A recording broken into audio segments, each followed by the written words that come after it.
पंजाबी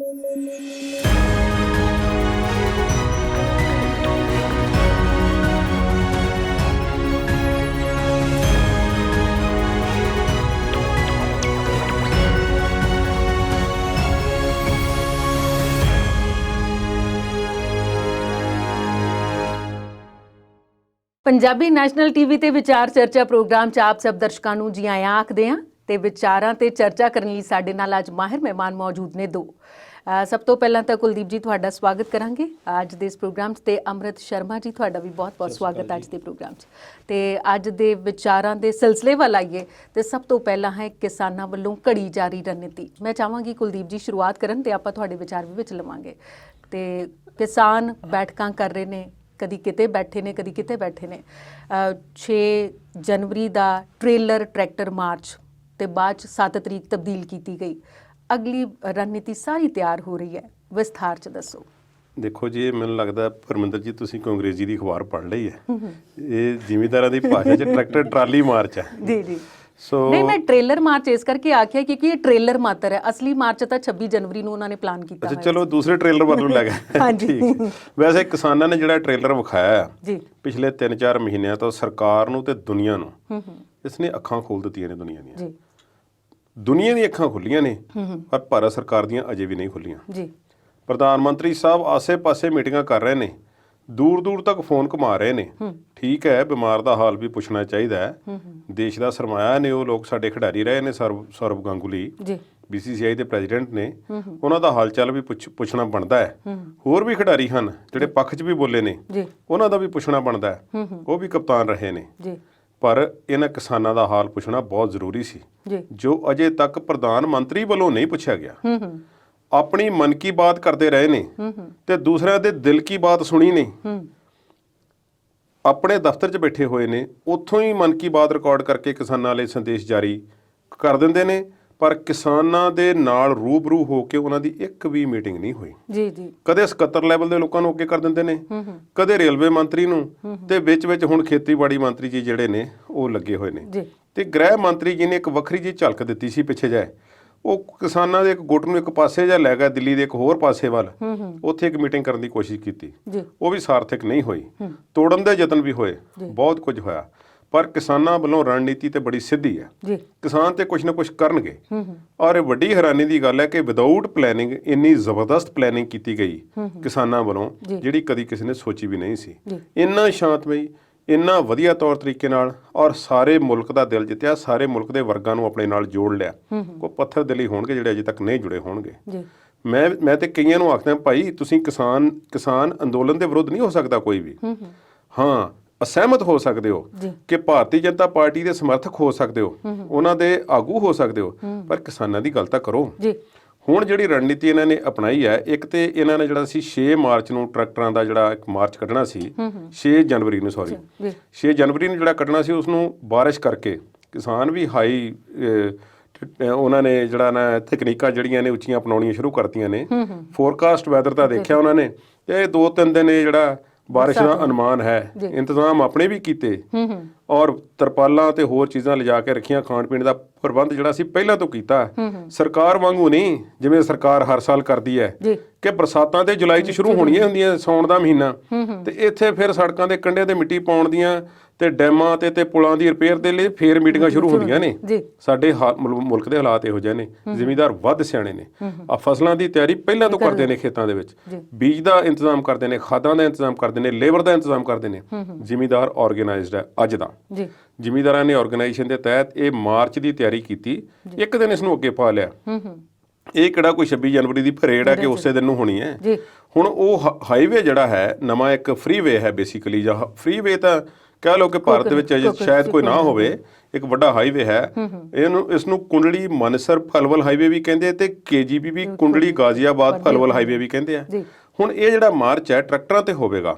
ਇਸ ਤੇ ਤਕਰੀਬਨ ਕੱਲ ਨੂੰ, ਜਾਣੀ ਕਿ 7 ਜਨਵਰੀ ਨੂੰ ਟਰੈਕਟਰਾਂ ਤੇ 11 ਵਜੇ ਕੁੰਡਲੀ ਤੋਂ ਕਿਸਾਨ ਨਿਕਲਣਗੇ ਉਸ ਹਾਈਵੇ ਦੇ ਉੱਪਰ, ਉਧਰੋਂ ਠਿਕਰੀ ਵੱਲ ਨੂੰ ਮਾਰਚ ਕਰਨਗੇ, ਟਿਕਰੀ ਵਾਲੇ ਕਿਸਾਨ ਉਧਰੋਂ, ਤੇ ਫਿਰ ਰਾਸਤੇ ਤੇ ਕਿਸੇ ਖੁੱਲੀ ਜਗ੍ਹਾ ਤੇ ਬੈਠ ਕੇ ਇੱਕ ਵਿਚਾਰ ਵਟਾਂਦਰਾ ਤੇ ਥੋੜੇ ਬਹੁਤੇ ਸੰਖੇਪ ਭਾਸ਼ਣ ਹੋਣਗੇ, ਜ਼ਿਆਦਾ ਸਮਾਂ ਨਹੀਂ। ਉੱਥੋਂ ਫਿਰ ਵਾਪਸੀ ਚਾਲੇ ਜਿਹੜੇ ਹਨ ਸ਼ਾਮ ਨੂੰ ਆਪਣੇ ਟਿਕਾਣਿਆਂ ਤੇ, ਜਿੱਥੇ ਸਵਾ ਮਹੀਨੇ ਤੋਂ ਉੱਪਰ ਹੋ ਗਿਆ ਬੈਠਿਆਂ ਨੂੰ, ਉੱਥੇ ਫਿਰ ਪਹੁੰਚਣਗੇ। ਇਸੇ ਤਰ੍ਹਾਂ ਗਾਜ਼ੀਆਬਾਦ ਤੋਂ ਪਲਵਲ ਤੇ ਪਲਵਲ ਤੋਂ ਗਾਜ਼ੀਆਬਾਦ, ਇਸੇ ਤਰ੍ਹਾਂ ਦੀ ਇੱਕ ਮੀਟਿੰਗ ਦਾ ਇੰਤਜ਼ਾਮ ਜਿਹੜਾ ਉਹਨਾਂ ਕਿਸਾਨਾਂ ਵੱਲੋਂ ਕੀਤਾ ਗਿਆ ਹੈ।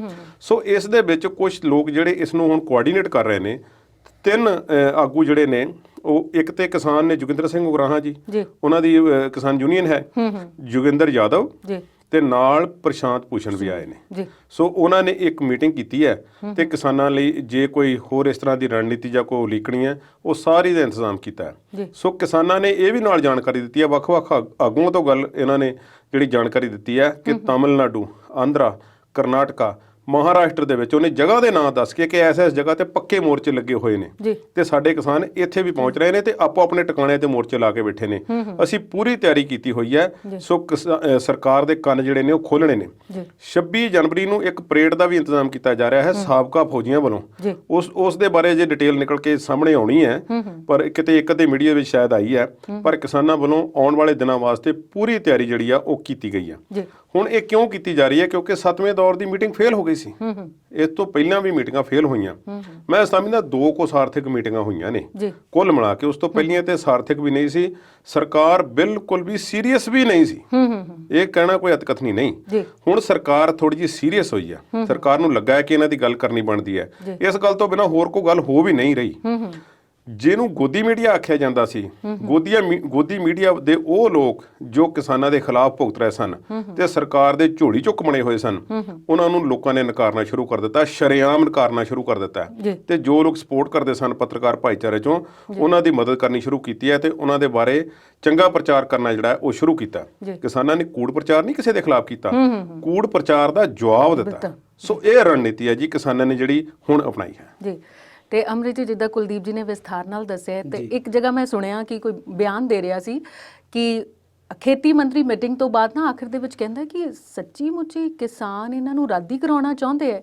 ਭੋਲੇ ਪਾ ਮਤਲਬ ਇੰਨੀਆਂ ਮੀਟਿੰਗਾਂ ਕਰਨ ਦੇ ਬਾਵਜੂਦ ਇਹ ਖੇਤੀ ਮੰਤਰੀ ਦਾ ਕਹਿਣਾ, ਉਹ ਵੀ ਪੂਰੀ ਮੀਟਿੰਗ ਤੋਂ ਬਾਅਦ, ਤੁਸੀਂ ਇਸ ਨੂੰ ਕਿੱਦਾਂ ਦੇਖਦੇ? ਮੈਂ ਇਸ ਤੋਂ ਪਹਿਲਾਂ ਇੱਕ ਅੰਮ੍ਰਿਤਜੀਤ ਮਾਫੀ ਚਾਹਾਂਗਾ। ਉਹ ਜਿਵੇਂ ਕਹਿੰਦੇ ਨੇ ਕਿ ਕੋਈ ਇੱਕ ਸੇਲਜ਼ਮੈਨ ਸੀ ਤੇ ਉਹ ਕਿਸੇ ਨੂੰ ਚੀਜ਼ ਵੇਚਣ ਦੀ ਕੋਸ਼ਿਸ਼ ਕਰ ਰਿਹਾ ਸੀ ਤੇ ਉਹਨੇ ਕਿਹਾ ਨਹੀਂ ਮੈਂ ਨਹੀਂ ਲੈਣੀ। ਉਹ ਜਦੋਂ ਉਹਨੂੰ ਬਾਰ-ਬਾਰ 1 ਵਾਰੀ 2 ਵਾਰੀ 4 ਵਾਰੀ 5 ਵਾਰੀ ਉਹ ਪੁਸ਼ ਕਰੀ ਗਿਆ, ਉਹਨੂੰ ਧੱਕਾ ਕਰੀ ਗਿਆ ਕਿ ਲਓ, ਤੇ ਉਹਨੇ ਚੁੱਕ ਕੇ ਨਾ ਆਪਣੇ ਉਹਨੂੰ ਚੁਬਾਰੇ ਦੇ ਵਿੱਚੋਂ ਬਾਹਰ ਮਾਰਿਆ। ਉਹ ਥੱਲੇ ਡਿੱਗਿਆ ਪਿਆ ਸੜਕ ਤੇ। ਉਹ ਕਹਿੰਦਾ ਚੱਲ ਤੂੰ ਸੁੱਟਿਆ ਤਾਂ ਮੈਨੂੰ ਥੱਲੇ, ਪਰ ਤੂੰ ਹੁਣੇ ਦੱਸ ਪਈ ਤੂੰ ਮੇਰੀ ਪਲਾਨ ਲੈਣੀ ਕਿ ਨਹੀਂ ਲੈਣੀ। ਉਹ ਗੱਲ ਸਰਕਾਰ ਦੀ। ਤੁਸੀਂ ਦੱਸੋ ਜੀ। ਹੁਣ ਤੁਸੀਂ ਜਿਹੜੀ ਗੱਲ ਕਹੀ ਆ ਉਹ ਬਿਲਕੁਲ ਠੀਕ ਆ। ਐਕਚੁਅਲ 'ਚ ਤੁਸੀਂ ਇਹਨੂੰ ਇਹ ਨਹੀਂ ਕਹਿ ਸਕਦੇ ਕਿ ਜਿਹੜੇ ਖੇਤੀ ਮੰਤਰੀ ਆ ਉਹ ਭੋਲੇ ਭਾਅ ਕਹਿ ਰਹੇ ਨੇ। ਉਹ ਉਹਨਾਂ ਦੀ ਇੱਕ ਨੀਤੀ ਆ ਇਹ ਕਿ ਉਹ ਇਸ ਚੀਜ਼ ਨੂੰ ਹਾਲੇ ਤੱਕ ਵੀ ਨਕਾਰ ਰਹੇ ਨੇ। ਇੱਕ ਫਰੰਟ ਤੇ ਨਹੀਂ ਨਕਾਰ ਰਹੇ, ਬਹੁਤ ਫਰੰਟਾਂ ਤੇ ਇਸ ਗੱਲ ਦੇ ਉੱਤੇ ਹਰ ਪੱਖ ਸੇ ਉਹ ਇਸ ਗੱਲ ਨੂੰ ਕਹਿ ਰਹੇ ਨੇ। ਤੋਮਰ ਸਾਹਿਬ ਦੀ ਤੇ ਇੱਕ ਖਾਸ ਗੱਲ ਆ, ਉਹਨਾਂ ਨੇ ਇੱਕ ਗੱਲ ਫੜੀ ਹੋਈ ਆ ਕਿ ਇੱਕ ਬਿੰਦੂ ਤੇ ਆਓ, ਜਦ ਕਿ ਕਿਸਾਨ ਜਿਹੜੇ ਨੇ ਉਹ ਬਿਲਕੁਲ ਪਹਿਲੇ ਦਿਨ ਤੋਂ ਹੀ ਇੱਕ ਬਿੰਦੂ ਤੇ ਨੇ। ਕੁਲਦੀਪ ਜੀ ਨੇ ਦੱਸਿਆ ਕਿ ਕਿਸਾਨਾਂ ਨੇ ਬਿਨਾਂ ਪਲੈਨਿੰਗ ਤੋਂ ਇੰਨੀ ਵੱਡੀ ਪਲੈਨਿੰਗ ਕੀਤੀ। ਮੇਰੇ ਖਿਆਲ ਦੇ ਵਿੱਚ ਉਹਦੀ ਵਜ੍ਹਾ, ਇਸ ਪਲੈਨਿੰਗ ਦੇ ਸਫਲ ਹੋਣ ਦੀ ਵਜ੍ਹਾ ਇਹੀ ਆ ਕਿ ਇਹ ਸਾਰੀ ਦੀ ਸਾਰੀ ਪਲੈਨਿੰਗ ਜਿਹੜੀ ਉਹ ਇੱਕ ਲਾਈਨ ਤੇ ਹੀ ਤੁਰੀ ਹੋਈ ਆ। ਇਹ ਸੱਚ ਆ ਤੇ ਸੱਚ ਤੋਂ ਉਹਨੂੰ ਨਾ ਇੱਧਰ ਜਾਣ ਦੀ ਲੋੜ ਹੈ, ਨਾ ਉੱਧਰ ਜਾਣ ਦੀ ਲੋੜ ਹੈ, ਨਾ ਉਹਨੂੰ ਕਿਸੇ ਪਲੈਨਿੰਗ ਦੀ ਲੋੜ ਹੈ। ਉਹ ਤੇ ਇੱਕ ਗੱਲ ਲਈ ਇਕੱਠੇ ਹੋਏ ਨੇ ਕਿ ਸਾਨੂੰ ਇਹ ਕਾਨੂੰਨ ਨਹੀਂ ਚਾਹੀਦੇ। ਇਹ ਤੇ ਜਾਂ ਤੇ ਉਹਦੇ ਵਿੱਚ ਕੋਈ ਹੋਰ ਇੱਧਰ ਉੱਧਰ ਦੀ ਗੱਲ ਹੋਵੇ, ਫਿਰ ਤੇ ਉਹਨਾਂ ਨੂੰ ਸੋਚਣਾ ਪਵੇ ਕਿ ਕੀ ਕਰਨਾ ਹੈ, ਕਿੱਦਾਂ ਕਰਨਾ ਹੈ, ਕੀ ਉਹਦੇ ਬਾਰੇ ਸੋਚਣਾ ਹੈ। ਉਹ ਬਿਲਕੁਲ ਇੱਕ ਲਾਈਨ ਤੇ ਨੇ। ਸਰਕਾਰ ਦੀ ਜਿਹੜੀ ਨੀਤੀ ਆ ਉਹ ਬਦਨੀਤੀ ਆ। ਸਰਕਾਰ ਇਸ ਗੱਲ ਨੂੰ ਸਮਝਦੀ ਵੀ ਆ, ਇਹ ਨਹੀਂ ਤੁਸੀਂ ਕਹਿ ਸਕਦੇ ਕਿ ਸਰਕਾਰ ਸਮਝਦੀ ਨਹੀਂ। ਪਹਿਲਾਂ ਸ਼ੁਰੂ ਦੇ ਵਿੱਚ ਸ਼ਾਇਦ ਉਹਨਾਂ ਨੂੰ ਇਸ ਗੱਲ ਦਾ ਅਹਿਸਾਸ ਨਹੀਂ ਹੋਇਆ ਸੀਗਾ ਕਿ ਪੰਜਾਬ ਦੇ ਜਿਹੜੇ ਅੰਦੋਲਨ ਨੇ ਉਹ ਇੰਨਾ ਵੱਡਾ ਹੋਏਗਾ ਜਾਂ ਇਸ ਹੱਦ ਤੱਕ ਪਹੁੰਚੇਗਾ। ਪਰ ਜਦੋਂ ਰੇਲਵੇ ਮਿਨਿਸਟਰੀ ਨੇ ਦੇਖਿਆ ਸੀਗਾ ਕਿ ਬਹੁਤ ਲੰਬੇ ਸਮੇਂ ਤੱਕ ਰੇਲਵੇ ਟਰੈਕ ਬੰਦ ਰਹੇ, ਉਸ ਤੋਂ ਬਾਅਦ ਉਹਨਾਂ ਨੂੰ ਇਸ ਗੱਲ ਦਾ ਆਭਾਸ ਹੋ ਗਿਆ ਸੀ। ਪਰ ਹਾਲੇ ਵੀ ਜਿਹੜੀ ਸਰਕਾਰ ਦੀ ਨੀਤੀ ਆ ਉਹ ਬਹੁਤ ਜ਼ਿਆਦਾ ਸੁਹਿਰਦ ਨਹੀਂ ਹੈਗੀ। ਇਹਨੂੰ ਹੱਲ ਕਰਨ ਲਈ ਹੁਣ ਪ੍ਰੈਸ਼ਰ ਜ਼ਰੂਰ ਬਣ ਗਿਆ ਕਿਉਂਕਿ 26 ਜਨਵਰੀ ਬਹੁਤ ਨੇੜੇ ਆ ਰਹੀ ਹੈ। ਕੱਲ ਦਾ ਜਿਹੜਾ ਤੁਸੀਂ ਦੱਸਿਆ ਟਰੈਕਟਰ ਟ੍ਰੇਲਰ ਮਾਰਚ ਆ ਜਾਂ ਇੱਕ ਮਾਰਚ ਦਾ ਟ੍ਰੇਲਰ ਆ, ਉਹਨਾਂ ਨੇ ਬਿਲਕੁਲ ਅਨਾਉਂਸ ਕੀਤਾ ਕਿ ਅਸੀਂ ਉਹਦਾ ਪੈਰਲਲ ਮਾਰਚ ਕਰਾਂਗੇ।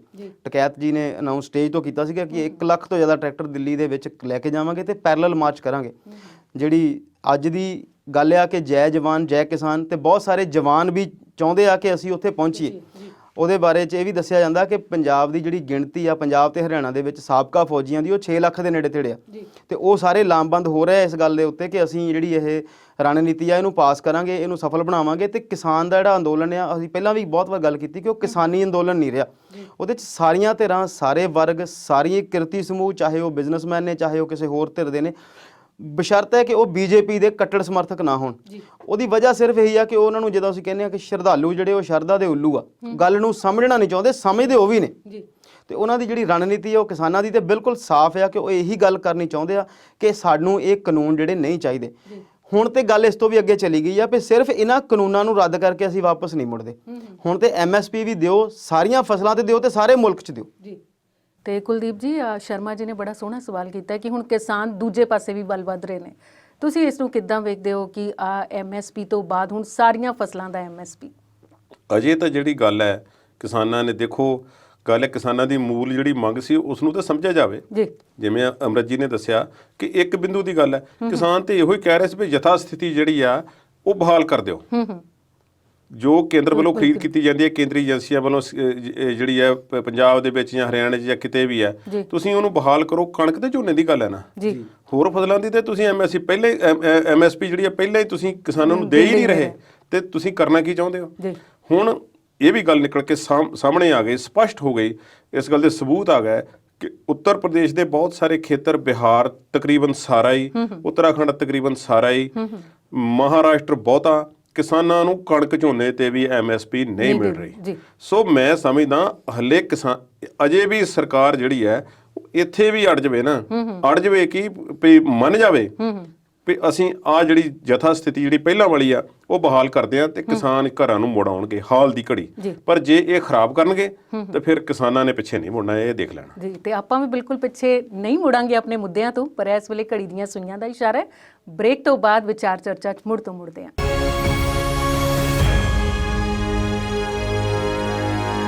ਅੰਤਰਾਲ ਤੋਂ ਬਾਅਦ ਵਿਚਾਰ ਚਰਚਾ ਪ੍ਰੋਗਰਾਮ 'ਚ ਫਿਰ ਤੋਂ ਸਵਾਗਤ ਹੈ। ਆਪਣੇ ਅਗਲੇ ਸਵਾਲ ਵੱਲ ਆਉਂਦੇ ਹਾਂ। ਕਿਸਾਨੀ ਅੰਦੋਲਨ ਤਾਂ ਚੱਲ ਰਿਹਾ ਹੈ ਤੇ ਇੱਕ ਪਾਸੇ ਮੀਂਹ ਪੈ ਰਿਹਾ ਹੈ। ਮੀਂਹ ਫਸਲਾਂ ਲਈ ਚੰਗਾ ਹੈ। ਕਿਸਾਨਾਂ ਜਿਹੜੇ ਡਟੇ ਬੈਠੇ ਨੇ ਸਿੰਘੂ ਬਾਰਡਰ ਤੇ ਜਾਂ ਦਿੱਲੀ ਦੀਆਂ ਸਰਹੱਦਾਂ ਤੇ, ਉਹਨਾਂ ਲਈ ਥੋੜਾ ਔਖਾ ਮਾਹੌਲ ਬਣ ਰਿਹਾ ਹੈ। ਅਮਰਿਤ ਜੀ, ਤੁਸੀਂ ਕਿਵੇਂ ਵੇਖਦੇ ਹੋ ਇਹ ਸਭ ਨੂੰ? ਤੁਸੀਂ ਆਪੇ ਹੀ ਦੱਸ ਦਿੱਤਾ ਜੀ ਕਿ ਮੀਂਹ ਕਿਸਾਨਾਂ ਲਈ ਚੰਗਾ ਹੈ। ਜਦੋਂ ਅਸੀਂ ਕਿਸਾਨ ਦੇ ਕਿੱਤੇ ਦੀ ਗੱਲ ਕਰਦੇ ਤੇ ਇਹਨਾਂ ਦਿਨਾਂ 'ਚ ਜਿਹੜਾ ਬਾਰਿਸ਼ ਹੈ ਉਹ ਬਹੁਤ ਚੰਗੀ ਹੈ। ਕੋਹਰਾ ਪੈ ਕੇ ਹਟਿਆ, ਬਰਫ਼ਬਾਰੀ ਛੋਟੀ ਛੋਟੀ ਜਿਹੜੀ ਪੰਜਾਬ 'ਚ ਜਿਹਨੂੰ ਆਪਾਂ ਕੋਹਰਾ ਕਹਿੰਦੇ ਆ, ਉਹ ਮੀਂਹ ਦੇ ਨਾਲ ਫਸਲਾਂ ਧੋਤੀਆਂ ਜਾਂਦੀਆਂ ਤੇ ਕਣਕ ਲਈ ਤੇ ਹੋਰ ਸਬਜ਼ੀਆਂ ਦੀਆਂ ਫਸਲਾਂ ਲਈ ਵੀ ਕੋਹਰਾ ਜਿਹੜਾ ਬਾਰਿਸ਼ ਹੈ ਉਹ ਚੰਗੀ ਆ। ਗੰਨੇ ਦੀ ਫਸਲ ਹਾਲੇ ਖੜੀ ਆ, ਉਹਦੇ ਲਈ ਵੀ ਠੀਕ ਆ। ਬਾਕੀ ਸਾਰੀਆਂ ਫਸਲਾਂ ਲਈ ਵੀ ਓਵਰਆਲ ਬਾਰਿਸ਼ ਜਿਹੜੀ ਹੈ ਜਿੰਨੀ ਕੁ ਹੋਈ ਆ ਉਹ ਬਹੁਤ ਚੰਗੀ ਆ। ਪਰ ਜਦੋਂ ਅਸੀਂ ਅੰਦੋਲਨ ਦੀ ਗੱਲ ਕਰਦੇ ਹਾਂ, ਉੱਥੇ ਕਿਉਂਕਿ ਅਸੀਂ ਬਹੁਤ ਔਖੀ ਸਥਿਤੀ 'ਚ ਬੈਠੇ ਹਾਂ, ਪਹਿਲਾਂ ਹੀ ਬਾਰਿਸ਼ ਤੋਂ ਬਿਨਾਂ ਵੀ ਅਸੀਂ ਇੱਕ ਟਫ ਪੋਜੀਸ਼ਨ ਉੱਥੇ ਐਕਵਾਇਰ ਕੀਤੀ ਹੋਈ ਆ। ਉਹਦੇ ਲਈ ਬਾਰਿਸ਼ ਜਿਹੜੀ ਆ ਉਹ ਬਹੁਤ ਖਰਾਬ ਆ। ਜਦੋਂ ਅਸੀਂ ਗੱਲ ਕਰਦੇ ਹਾਂ ਬਾਰਿਸ਼ ਦੀ, ਤਾਂ ਮੈਨੂੰ ਇੱਕ ਪੰਜਾਬੀ ਦੀ ਕਹਾਵਤ ਯਾਦ ਆਉਂਦੀ ਆ। ਉਹ ਕਹਿੰਦੇ, ਮੀਂਹ ਪੈਂਦਿਆਂ ਕਾਲ ਨਹੀਂ ਤੇ ਸਿਆਣੇ ਬੈਠਿਆਂ ਵਿਗਾੜ ਨਹੀਂ। ਕਿ ਜੇ ਮੀਂਹ ਸਮੇਂ-ਸਮੇਂ ਨਾਲ ਪੈਂਦਾ ਰਵੇ ਤੇ ਉਹਦਾ ਕੋਈ ਨੁਕਸਾਨ ਨਹੀਂ ਹੁੰਦਾ, ਤੇ ਜੇ ਸਿਆਣਾ ਕੋਈ ਸਾਡੇ ਕੋਲ ਹੋਵੇ ਤੇ ਉਹਦਾ ਕੋਈ ਨੁਕਸਾਨ ਨਹੀਂ। ਪਰ ਕਹਾਵਤਾਂ ਵੀ ਬੜੀਆਂ ਸੋਚ ਸਮਝ ਕੇ ਵੱਖਰੀਆਂ ਪ੍ਰਸਥਿਤੀਆਂ 'ਚੋਂ ਜਦੋਂ ਅਸੀਂ ਉਹਨਾਂ ਦਾ ਅਨੁਮਾਨ ਕਰਦੇ ਹਾਂ, ਉਹਨਾਂ ਨਾਲ ਵਿਚਰਦੇ ਹਾਂ, ਉਹਨਾਂ ਦੇ ਵਿੱਚ ਜੂਝਦੇ ਹਾਂ, ਤੇ ਫਿਰ ਹੀ ਉਹ ਬਣਦੀਆਂ। ਇੱਕ ਬਿਲਕੁਲ ਇਹੋ ਜਿਹੀ ਕਹਾਵਤ ਵੀ ਆ ਕਿ ਮੀਂਹ ਹੋਵੇ ਵੱਤ ਦਾ, ਸਿਆਣਾ ਹੋਵੇ ਮੱਤ ਦਾ, ਤੇ ਉਹ ਤੋਂ ਅਗਲੀ ਗੱਲ ਜਿਹੜੀ ਉਹ ਗਲਤ ਆ, ਉਹ ਆਪਾਂ ਨਹੀਂ ਉਹਨੂੰ ਬੋਲਦੇ। ਤੇ ਹੁਣ ਜੇ ਸਾਡੀ ਸਰਕਾਰ ਦੇ ਵਿੱਚ ਜਿਹੋ ਜਿਹੇ ਸਿਆਣੇ ਬੈਠੇ ਆ, ਇਹੋ ਜਿਹੇ ਸਿਆਣਿਆਂ ਦਾ ਕੋਈ ਫਾਇਦਾ ਨਹੀਂ। ਤੇ ਜਦੋਂ ਅਸੀਂ ਅੰਦੋਲਨ ਦੀ ਗੱਲ ਕਰੀਏ ਤੇ ਉੱਥੇ ਜਿਹੜੀ ਬਾਰਿਸ਼ ਹੋ ਰਹੀ ਆ, ਉਸ ਮੀਂਹ ਦਾ ਜਿਹੜਾ ਉਹ ਨੁਕਸਾਨ ਹੈ। ਜਦੋਂ ਅਸੀਂ ਸਰਦੀ ਦੇ ਮੌਸਮ ਦੀ ਗੱਲ ਕਰਦੇ ਹਾਂ ਤੇ ਇਹੋ ਜਿਹੇ ਸਮੇਂ ਦੇ ਵਿੱਚ ਸਰਕਾਰਾਂ ਆਮ ਹੀ ਤੁਸੀਂ ਸੁਣਦੇ ਆ, ਦਸੰਬਰ ਜਨਵਰੀ ਦੇ ਵਿੱਚ ਸ਼ਹਿਰਾਂ ਦੇ ਵਿੱਚ ਛੋਟੇ-ਛੋਟੇ ਸ਼ੈਲਟਰ ਬਣਾਏ ਜਾਂਦੇ ਆ, ਜਿਨ੍ਹਾਂ ਨੂੰ ਅਸੀਂ ਰਹਿਣ ਬਸੇਰੇ ਕਹਿੰਦੇ ਆ। ਕਿ ਜਿਨ੍ਹਾਂ ਬੰਦਿਆਂ ਕੋਲ ਛੱਤ ਨਹੀਂ ਹੈਗੀ, ਉੱਥੇ ਕੁਝ ਨੋਮੀਨਲ 2, 4, 5 ਰੁਪਏ ਦੇ ਕੇ ਰਾਤ ਕੱਟ ਸਕਦੇ ਨੇ। ਉੱਥੇ ਉਹਨਾਂ ਨੂੰ ਕੰਬਲ ਦੀ ਤੇ ਥੱਲੇ ਵਿਛਾਉਣੇ ਦੀ ਵਿਵਸਥਾ ਮਿਲ ਜਾਂਦੀ ਹੈ। ਤੇ ਅਸੀਂ ਪਿੰਡਾਂ ਦੇ ਵਿੱਚ ਬਹੁਤ ਜਗ੍ਹਾ ਦੇ ਉੱਤੇ ਲੱਕੜੀਆਂ ਬਾਲ ਕੇ ਧੂਣੀ ਸੇਕਦੇ ਹਾਂ, ਉਹਦਾ ਸਾਨੂੰ ਹੋਰ ਵੀ ਫਾਇਦੇ ਨੇ। ਸ਼ਹਿਰਾਂ 'ਚ ਵੀ ਉਹ ਚੀਜ਼ ਮਿਲਦੀ ਆ, ਕਈ ਜਗ੍ਹਾ ਤੇ ਲੱਕੜਾਂ ਸਟਾਈਆਂ ਵੀ ਜਾਂਦੀਆਂ ਪ੍ਰਸ਼ਾਸਨ ਵੱਲੋਂ। ਤੇ ਅਸੀਂ ਆਮ ਦੇਖਦੇ ਹਾਂ ਪਰਮਿੰਦਰ ਜੀ, ਜਦੋਂ ਕਿਤੇ ਸਾਨੂੰ ਕੋਈ ਅਵਾਰਾ ਪਸ਼ੂ ਜਾਂ ਕੋਈ ਕੁੱਤਾ ਵੀ ਮਿਲ ਜਾ, ਸਟ੍ਰੇ ਡੌਗ ਵੀ ਮਿਲ ਜਾ, ਤਾਂ ਅਸੀਂ ਉਹਨੂੰ ਬੋਰੀ ਦਿੰਦੇ ਹਾਂ ਤੇ ਕਿਤੇ ਨਾ ਕਿਤੇ ਉਹਦੇ ਖਾਣ ਪੀਣ ਦਾ ਪ੍ਰਬੰਧ ਵੀ ਕਰਦੇ ਹਾਂ। ਤੇ ਸਾਡੀਆਂ ਸਰਕਾਰਾਂ ਜਿਹੜੀਆਂ ਨੇ ਉਹ ਇੰਨੀਆਂ ਅਣਮਨੁੱਖੀ ਹੋਈਆਂ ਪਈਆਂ ਨੇ ਇਸ ਮੌਸਮ ਦੇ ਵਿੱਚ ਕਿ ਇਹਨਾਂ ਨੂੰ ਲੱਖਾਂ ਦੀ ਗਿਣਤੀ 'ਚ ਲੋਕ ਸੜਕਾਂ ਤੇ ਜਿਸ ਹਾਲਾਤ 'ਚ ਬੈਠੇ ਨੇ, ਜਿਹੋ ਜਿਹੀਆਂ ਅਸੀਂ ਮੀਂਹ ਦੀਆਂ ਫੋਟੋਗ੍ਰਾਫਸ ਦੇਖੀਆਂ, ਅਸੀਂ ਉੱਥੇ ਆਪ ਵੀ ਹੋ ਕੇ ਆਏ ਹਾਂ। ਬਾਰਿਸ਼ ਦੇ ਦਿਨਾਂ 'ਚ ਅਸੀਂ ਨਹੀਂ ਹੋ ਸਕੇ, ਤੇ ਉਹ ਜਿਹੜੇ ਹਾਲਾਤ ਨੇ ਉੱਥੇ ਬਹੁਤ ਜਿਹੜੇ ਨੇ ਖਰਾਬ ਨੇ। ਤਰਪਾਲ ਦੇ ਵਿੱਚ ਰਹਿਣਾ, ਅਸੀਂ ਉਹਨਾਂ ਹਾਲਾਤਾਂ 'ਚ ਰਹਿਣ ਦੇ ਆਦੀ ਨਹੀਂ ਹੁੰਦੇ। ਤੇ ਉਹ ਜਿਹੜਾ ਬਾਰਿਸ਼ ਆ ਉੱਥੇ ਬਹੁਤ ਜਿਹੜੀ ਇਹ ਕੰਮ ਖਰਾਬ ਕਰ ਰਹੀ ਹੈ। ਹਾਲਾਂਕਿ ਫਸਲਾਂ ਲਈ ਉਹ ਠੀਕ ਨੇ, ਪਰ ਤੁਸੀਂ ਉਸ ਸਥਿਤੀ ਦਾ ਅੰਦਾਜ਼ਾ ਲਾ ਕੇ ਦੇਖੋ ਕਿ ਜੇ ਤੁਸੀਂ ਕਿਤੇ ਬਾਰਿਸ਼ 'ਚ ਹੋਵੋ, ਕੋਈ 4 ਛਿੱਟਾਂ ਵੀ ਸਾਡੇ ਤੇ ਪੈ ਜਾਣ ਤੇ ਅਸੀਂ ਸੋਚਦੇ ਹਾਂ ਫਟਾਫਟ ਕੱਪੜੇ ਬਦਲੀਏ, ਪਰ ਉੱਥੇ ਸਾਡੇ ਕੋਲ ਇਹੋ ਜਿਹੇ ਪ੍ਰਬੰਧ ਭਾਵੇਂ ਬਹੁਤ ਨੇ, ਰਹਿਣ ਲਈ ਵੀ ਨੇ, ਪਰ ਰਸੋਈ ਤੋਂ ਬਿਨਾਂ ਤੁਸੀਂ ਸੋਚੋ ਜਦੋਂ ਤੁਸੀਂ ਬਾਹਰ ਰੱਖ ਕੇ ਖਾਣਾ ਬਣਾਉਂਦੇ ਆ ਤੇ ਬਾਰਿਸ਼ ਹੋ ਜਾਏ ਤੇ ਉਹ ਕਿਵੇਂ ਮਿਲੂਗਾ। ਹਾਲਾਂਕਿ ਲੰਗਰ ਬਹੁਤ ਨੇ, ਪਰ ਅਸੀਂ ਪਹਿਲਾਂ ਵੀ ਇਸ ਪ੍ਰੋਗਰਾਮ 'ਚ ਬਹੁਤ ਵਾਰ ਆਪਣੇ ਜ਼ਿਕਰ ਕੀਤਾ ਕਿ ਇਕੱਲੇ ਲੰਗਰ ਨਾਲ ਹੀ ਤੁਸੀਂ ਜ਼ਿੰਦਗੀ ਨਹੀਂ ਬਸਰ ਕਰ ਸਕਦੇ, ਟਰਾਲੀ ਨੂੰ ਤੁਸੀਂ ਬੈਡਰੂਮ ਨਹੀਂ ਬਣਾ ਸਕਦੇ। ਹਾਲਾਂਕਿ ਅਸੀਂ ਉੱਥੇ ਡਟੇ ਹੋਏ ਹਾਂ ਉਹਨਾਂ ਦੇ, ਜਦੋਂ ਅਸੀਂ ਉਹਨਾਂ ਲੋਕਾਂ ਨਾਲ ਗੱਲ ਕਰਦੇ ਹਾਂ, ਮਿਲਦੇ ਹਾਂ, ਹੌਸਲੇ ਬਹੁਤ ਜਿਹੜੇ ਨੇ ਉਹ ਤੰਦਰੁਸਤ ਨੇ, ਬਹੁਤ ਚੜ੍ਹਦੀ ਕਲਾ 'ਚ ਨੇ, ਡਿੱਗਦੇ ਹੋਏ ਪਾਰੇ ਨੇ, ਉਹਨਾਂ ਦੇ ਹੌਸਲੇ ਤੇ ਜੋਸ਼ ਨੂੰ ਭੋਰਾ ਵੀ ਮੱਠਾ ਨਹੀਂ ਕੀਤਾ, ਪਰ ਫਿਰ ਵੀ ਜਿਹੜੀ ਬਾਰਿਸ਼ ਆ ਉਹਨੇ ਉੱਥੇ ਕਿਤੇ ਨਾ ਕਿਤੇ ਨੁਕਸਾਨ ਤੇ ਕੀਤਾ ਹੀ ਆ। ਅਮਰਿਤ ਜੀ, ਕਿਸਾਨ ਅੰਦੋਲਨ ਤੇ ਬਾਰਿਸ਼ ਦਾ ਪ੍ਰਭਾਵ ਤੁਸੀਂ ਦੱਸ ਦਿੱਤਾ ਤੇ ਆਪਾਂ ਕੁਲਦੀਪ ਜੀ ਕੋਲੋਂ ਜਾਣਨਾ ਚਾਹਾਂਗੇ, ਬਰਸਾਤ ਦੇ ਮੌਸਮ ਦੇ ਵਿੱਚ ਹੀ ਭਾਜਪਾ ਪੰਜਾਬ ਦੇ 2 ਆਗੂ ਪ੍ਰਧਾਨ ਮੰਤਰੀ ਨੂੰ ਮਿਲ ਕੇ ਆਏ ਨੇ, ਚੁਪਕੇ ਮਿਲੇ ਨੇ ਜਾਂ ਖੁੱਲ੍ਹੇਆਮ ਮਿਲ ਕੇ ਆਏ ਨੇ? ਪ੍ਰਧਾਨ ਮੰਤਰੀ ਨੇ ਕੀ ਆਖਿਆ ਇਹ ਅਸੀਂ ਤੁਹਾਡੇ ਕੋਲੋਂ ਜਾਣਨਾ ਚਾਹਾਂਗੇ। ਨਹੀਂ ਜੀ, ਸ਼ਰੇਆਮ ਮਿਲ ਕੇ ਆਇਆ, 2 ਘੰਟੇ ਤੋਂ ਵੱਧ ਉੱਥੇ ਬੈਠਕ ਹੋਈ ਹੈ ਜੀ। ਇੱਕ ਗੱਲ ਹੋਰ ਵੀ ਹੈ, ਦੋਵੇਂ ਕਿਸਾਨ ਨੇ ਜੀ। ਸੁਰਜੀਤ ਜੈਣੀ ਦਾ ਤੇ ਕਾਫੀ ਵੱਡਾ ਫਾਰਮ ਦੱਸਦੇ ਨੇ, ਖੁਦ ਖੇਤੀ ਕਰਦੇ ਨੇ ਔਰ ਸ਼ੌਕ ਵਾਲੀ ਖੇਤੀ ਕਰਦੇ ਨੇ ਜੀ। ਤੇ ਹਰਜੀਤ ਗਰੇਵਾਲ ਦੀਆਂ ਖਬਰਾਂ ਤੁਸੀਂ ਪਿਛਲੇ ਦਿਨਾਂ 'ਚ ਦੇਖੀਆਂ ਹੋਣੀਆਂ, ਪੜ੍ਹੀਆਂ ਹੋਣੀਆਂ ਜੀ ਕਿ ਉਹਨਾਂ ਨੇ ਖਬਰਾਂ ਦੇ ਵਿੱਚ ਇਹ ਆਇਆ ਕਿ ਕੁਝ ਪਿੰਡ ਦੇ ਲੋਕਾਂ ਵੱਲੋਂ ਇਕੱਠੇ ਹੋ ਕੇ ਉਹਨਾਂ ਦਾ ਇੱਕ ਸਮਾਜਿਕ ਬਾਈਕਾਟ ਜਿਹੜਾ ਹੈ ਉਹ ਕੀਤਾ ਗਿਆ ਕਿ ਇਹਨਾਂ ਦੀ ਜ਼ਮੀਨ ਕੋਈ ਵਾਹੇਗਾ ਨਹੀਂ, ਉਹਦਾ ਬਾਈਕਾਟ ਕੀਤਾ ਜਾਵੇਗਾ। ਇਸ ਤਰ੍ਹਾਂ ਦੇ ਫਤਵੇ ਟਾਈਪ ਜਿਹੜੇ ਸੀ ਜਾਰੀ ਕੀਤੇ, ਜਿਸ ਤੇ ਉਹਨਾਂ ਲੋਕਾਂ ਤੇ ਪਰਚੇ ਵੀ ਦਰਜ ਹੋਏ ਆ। ਜੀ। ਹਰਜੀਤ ਗਰੇਵਾਲ ਨੇ ਵੀ ਪ੍ਰਤੀਕਰਮ ਦਿੱਤਾ, ਪਰ ਇੱਕ ਖਾਸ ਗੱਲ ਹੈ, ਜੀ, ਪੰਜਾਬ ਦੇ ਵਿੱਚ ਭਾਜਪਾ ਆਗੂ ਜਿੱਥੇ ਵੀ ਜੋ ਵੀ ਬੋਲੇ ਨੇ, ਉਹਨਾਂ ਵਿੱਚੋਂ ਇਹ 2 ਆਗੂ ਜਿਹੇ ਨੇ ਜੋ ਬੋਲਦੇ ਰਹੇ ਨੇ ਕੁਛ ਨਾ ਕੁਛ, ਪਰ ਸੁਰਜੀਤ ਕੁਮਾਰ ਜਿਆਣੀ ਜਿਹੜੇ ਨੇ ਉਹ ਥੋੜਾ ਠੀਕ ਲੱਗੇ ਨੇ ਹੁਣ ਤੱਕ ਬੋਲਦੇ। ਉਹ ਕਿਸਾਨਾਂ ਨੂੰ ਇਸ ਤਰ੍ਹਾਂ ਲੱਗਾ ਕਿ ਸਾਡੇ ਹੱਕ ਦੀ, ਸਾਡੇ ਪੱਖ ਦੀ ਗੱਲ ਕਰ ਰਹੇ ਨੇ ਕੁਛ। ਉਹਨਾਂ ਨੇ ਕਿਹਾ ਵੀ ਸੀ, ਪ੍ਰਧਾਨ ਮੰਤਰੀ ਮੋਦੀ ਨੂੰ ਪਹਿਲਾਂ ਵੀ ਅਪੀਲ ਕੀਤੀ ਸੀ ਕਿ ਇਹਨਾਂ ਦਾ ਮਸਲਾ ਹੱਲ ਕਰੋ। ਤੇ ਹਰਜੀਤ ਗਰੇਵਾਲ ਖੁਦ ਜ਼ਮੀਨ ਉਹਨਾਂ ਦੇ ਮੇਰਾ ਖਿਆਲ ਹੈ ਕਿ ਠੇਕੇ ਤੇ ਜਾਂ ਵਾਹੀ ਤੇ ਜਾਂ ਜਿਵੇਂ ਵੀ ਹਾਲੇ ਤੇ ਦਿੱਤੀ ਹੋਈ, ਜਿਵੇਂ ਕਹਿੰਦੇ ਨੇ ਪੰਜਾਬ 'ਚ ਵੱਖ-ਵੱਖ ਖੇਤਰਾਂ ਵਿੱਚ, ਸੋ ਕਿਸਾਨ ਤੇ ਉਹ ਵੀ ਨੇ, ਪਰ ਉਹ ਡਟ ਕੇ ਇਹਨਾਂ ਕਾਨੂੰਨਾਂ ਦੇ ਹੱਕ 'ਚ ਬੋਲਦੇ ਰਹੇ ਨੇ। ਔਰ ਉਹਨਾਂ ਦੀਆਂ ਬਹੁਤ ਸਾਰੀਆਂ ਵੀਡੀਓਜ਼, ਬਹੁਤ ਸਾਰੇ ਚੈਨਲਸ ਤੇ ਉਹ ਖੁੱਲ੍ਹ ਕੇ ਬੋਲੇ ਨੇ, ਉਹ ਲੁਕੇ ਨਹੀਂ। ਉਹਨਾਂ ਦੀ ਵਿਰੋਧਤਾ ਵੀ ਬਹੁਤ ਜ਼ਿਆਦਾ ਹੋਈ ਹੈ ਹਰਜੀਤ ਗਰੇਵਾਲ ਦੀ। ਸੋਸ਼ਲ ਮੀਡੀਆ ਤੇ ਉਹਨਾਂ ਨੂੰ ਬਹੁਤ ਵੱਡੇ ਪੱਧਰ ਤੇ ਨਿਸ਼ਾਨਾ ਬਣਾਇਆ, ਜਦਕਿ ਸੁਰਜੀਤ ਕੁਮਾਰ ਜਿਆਣੀ ਜਿਹੜੇ ਨੇ ਅਜੇ ਤੱਕ ਬਚਦੇ ਰਹੇ ਨੇ।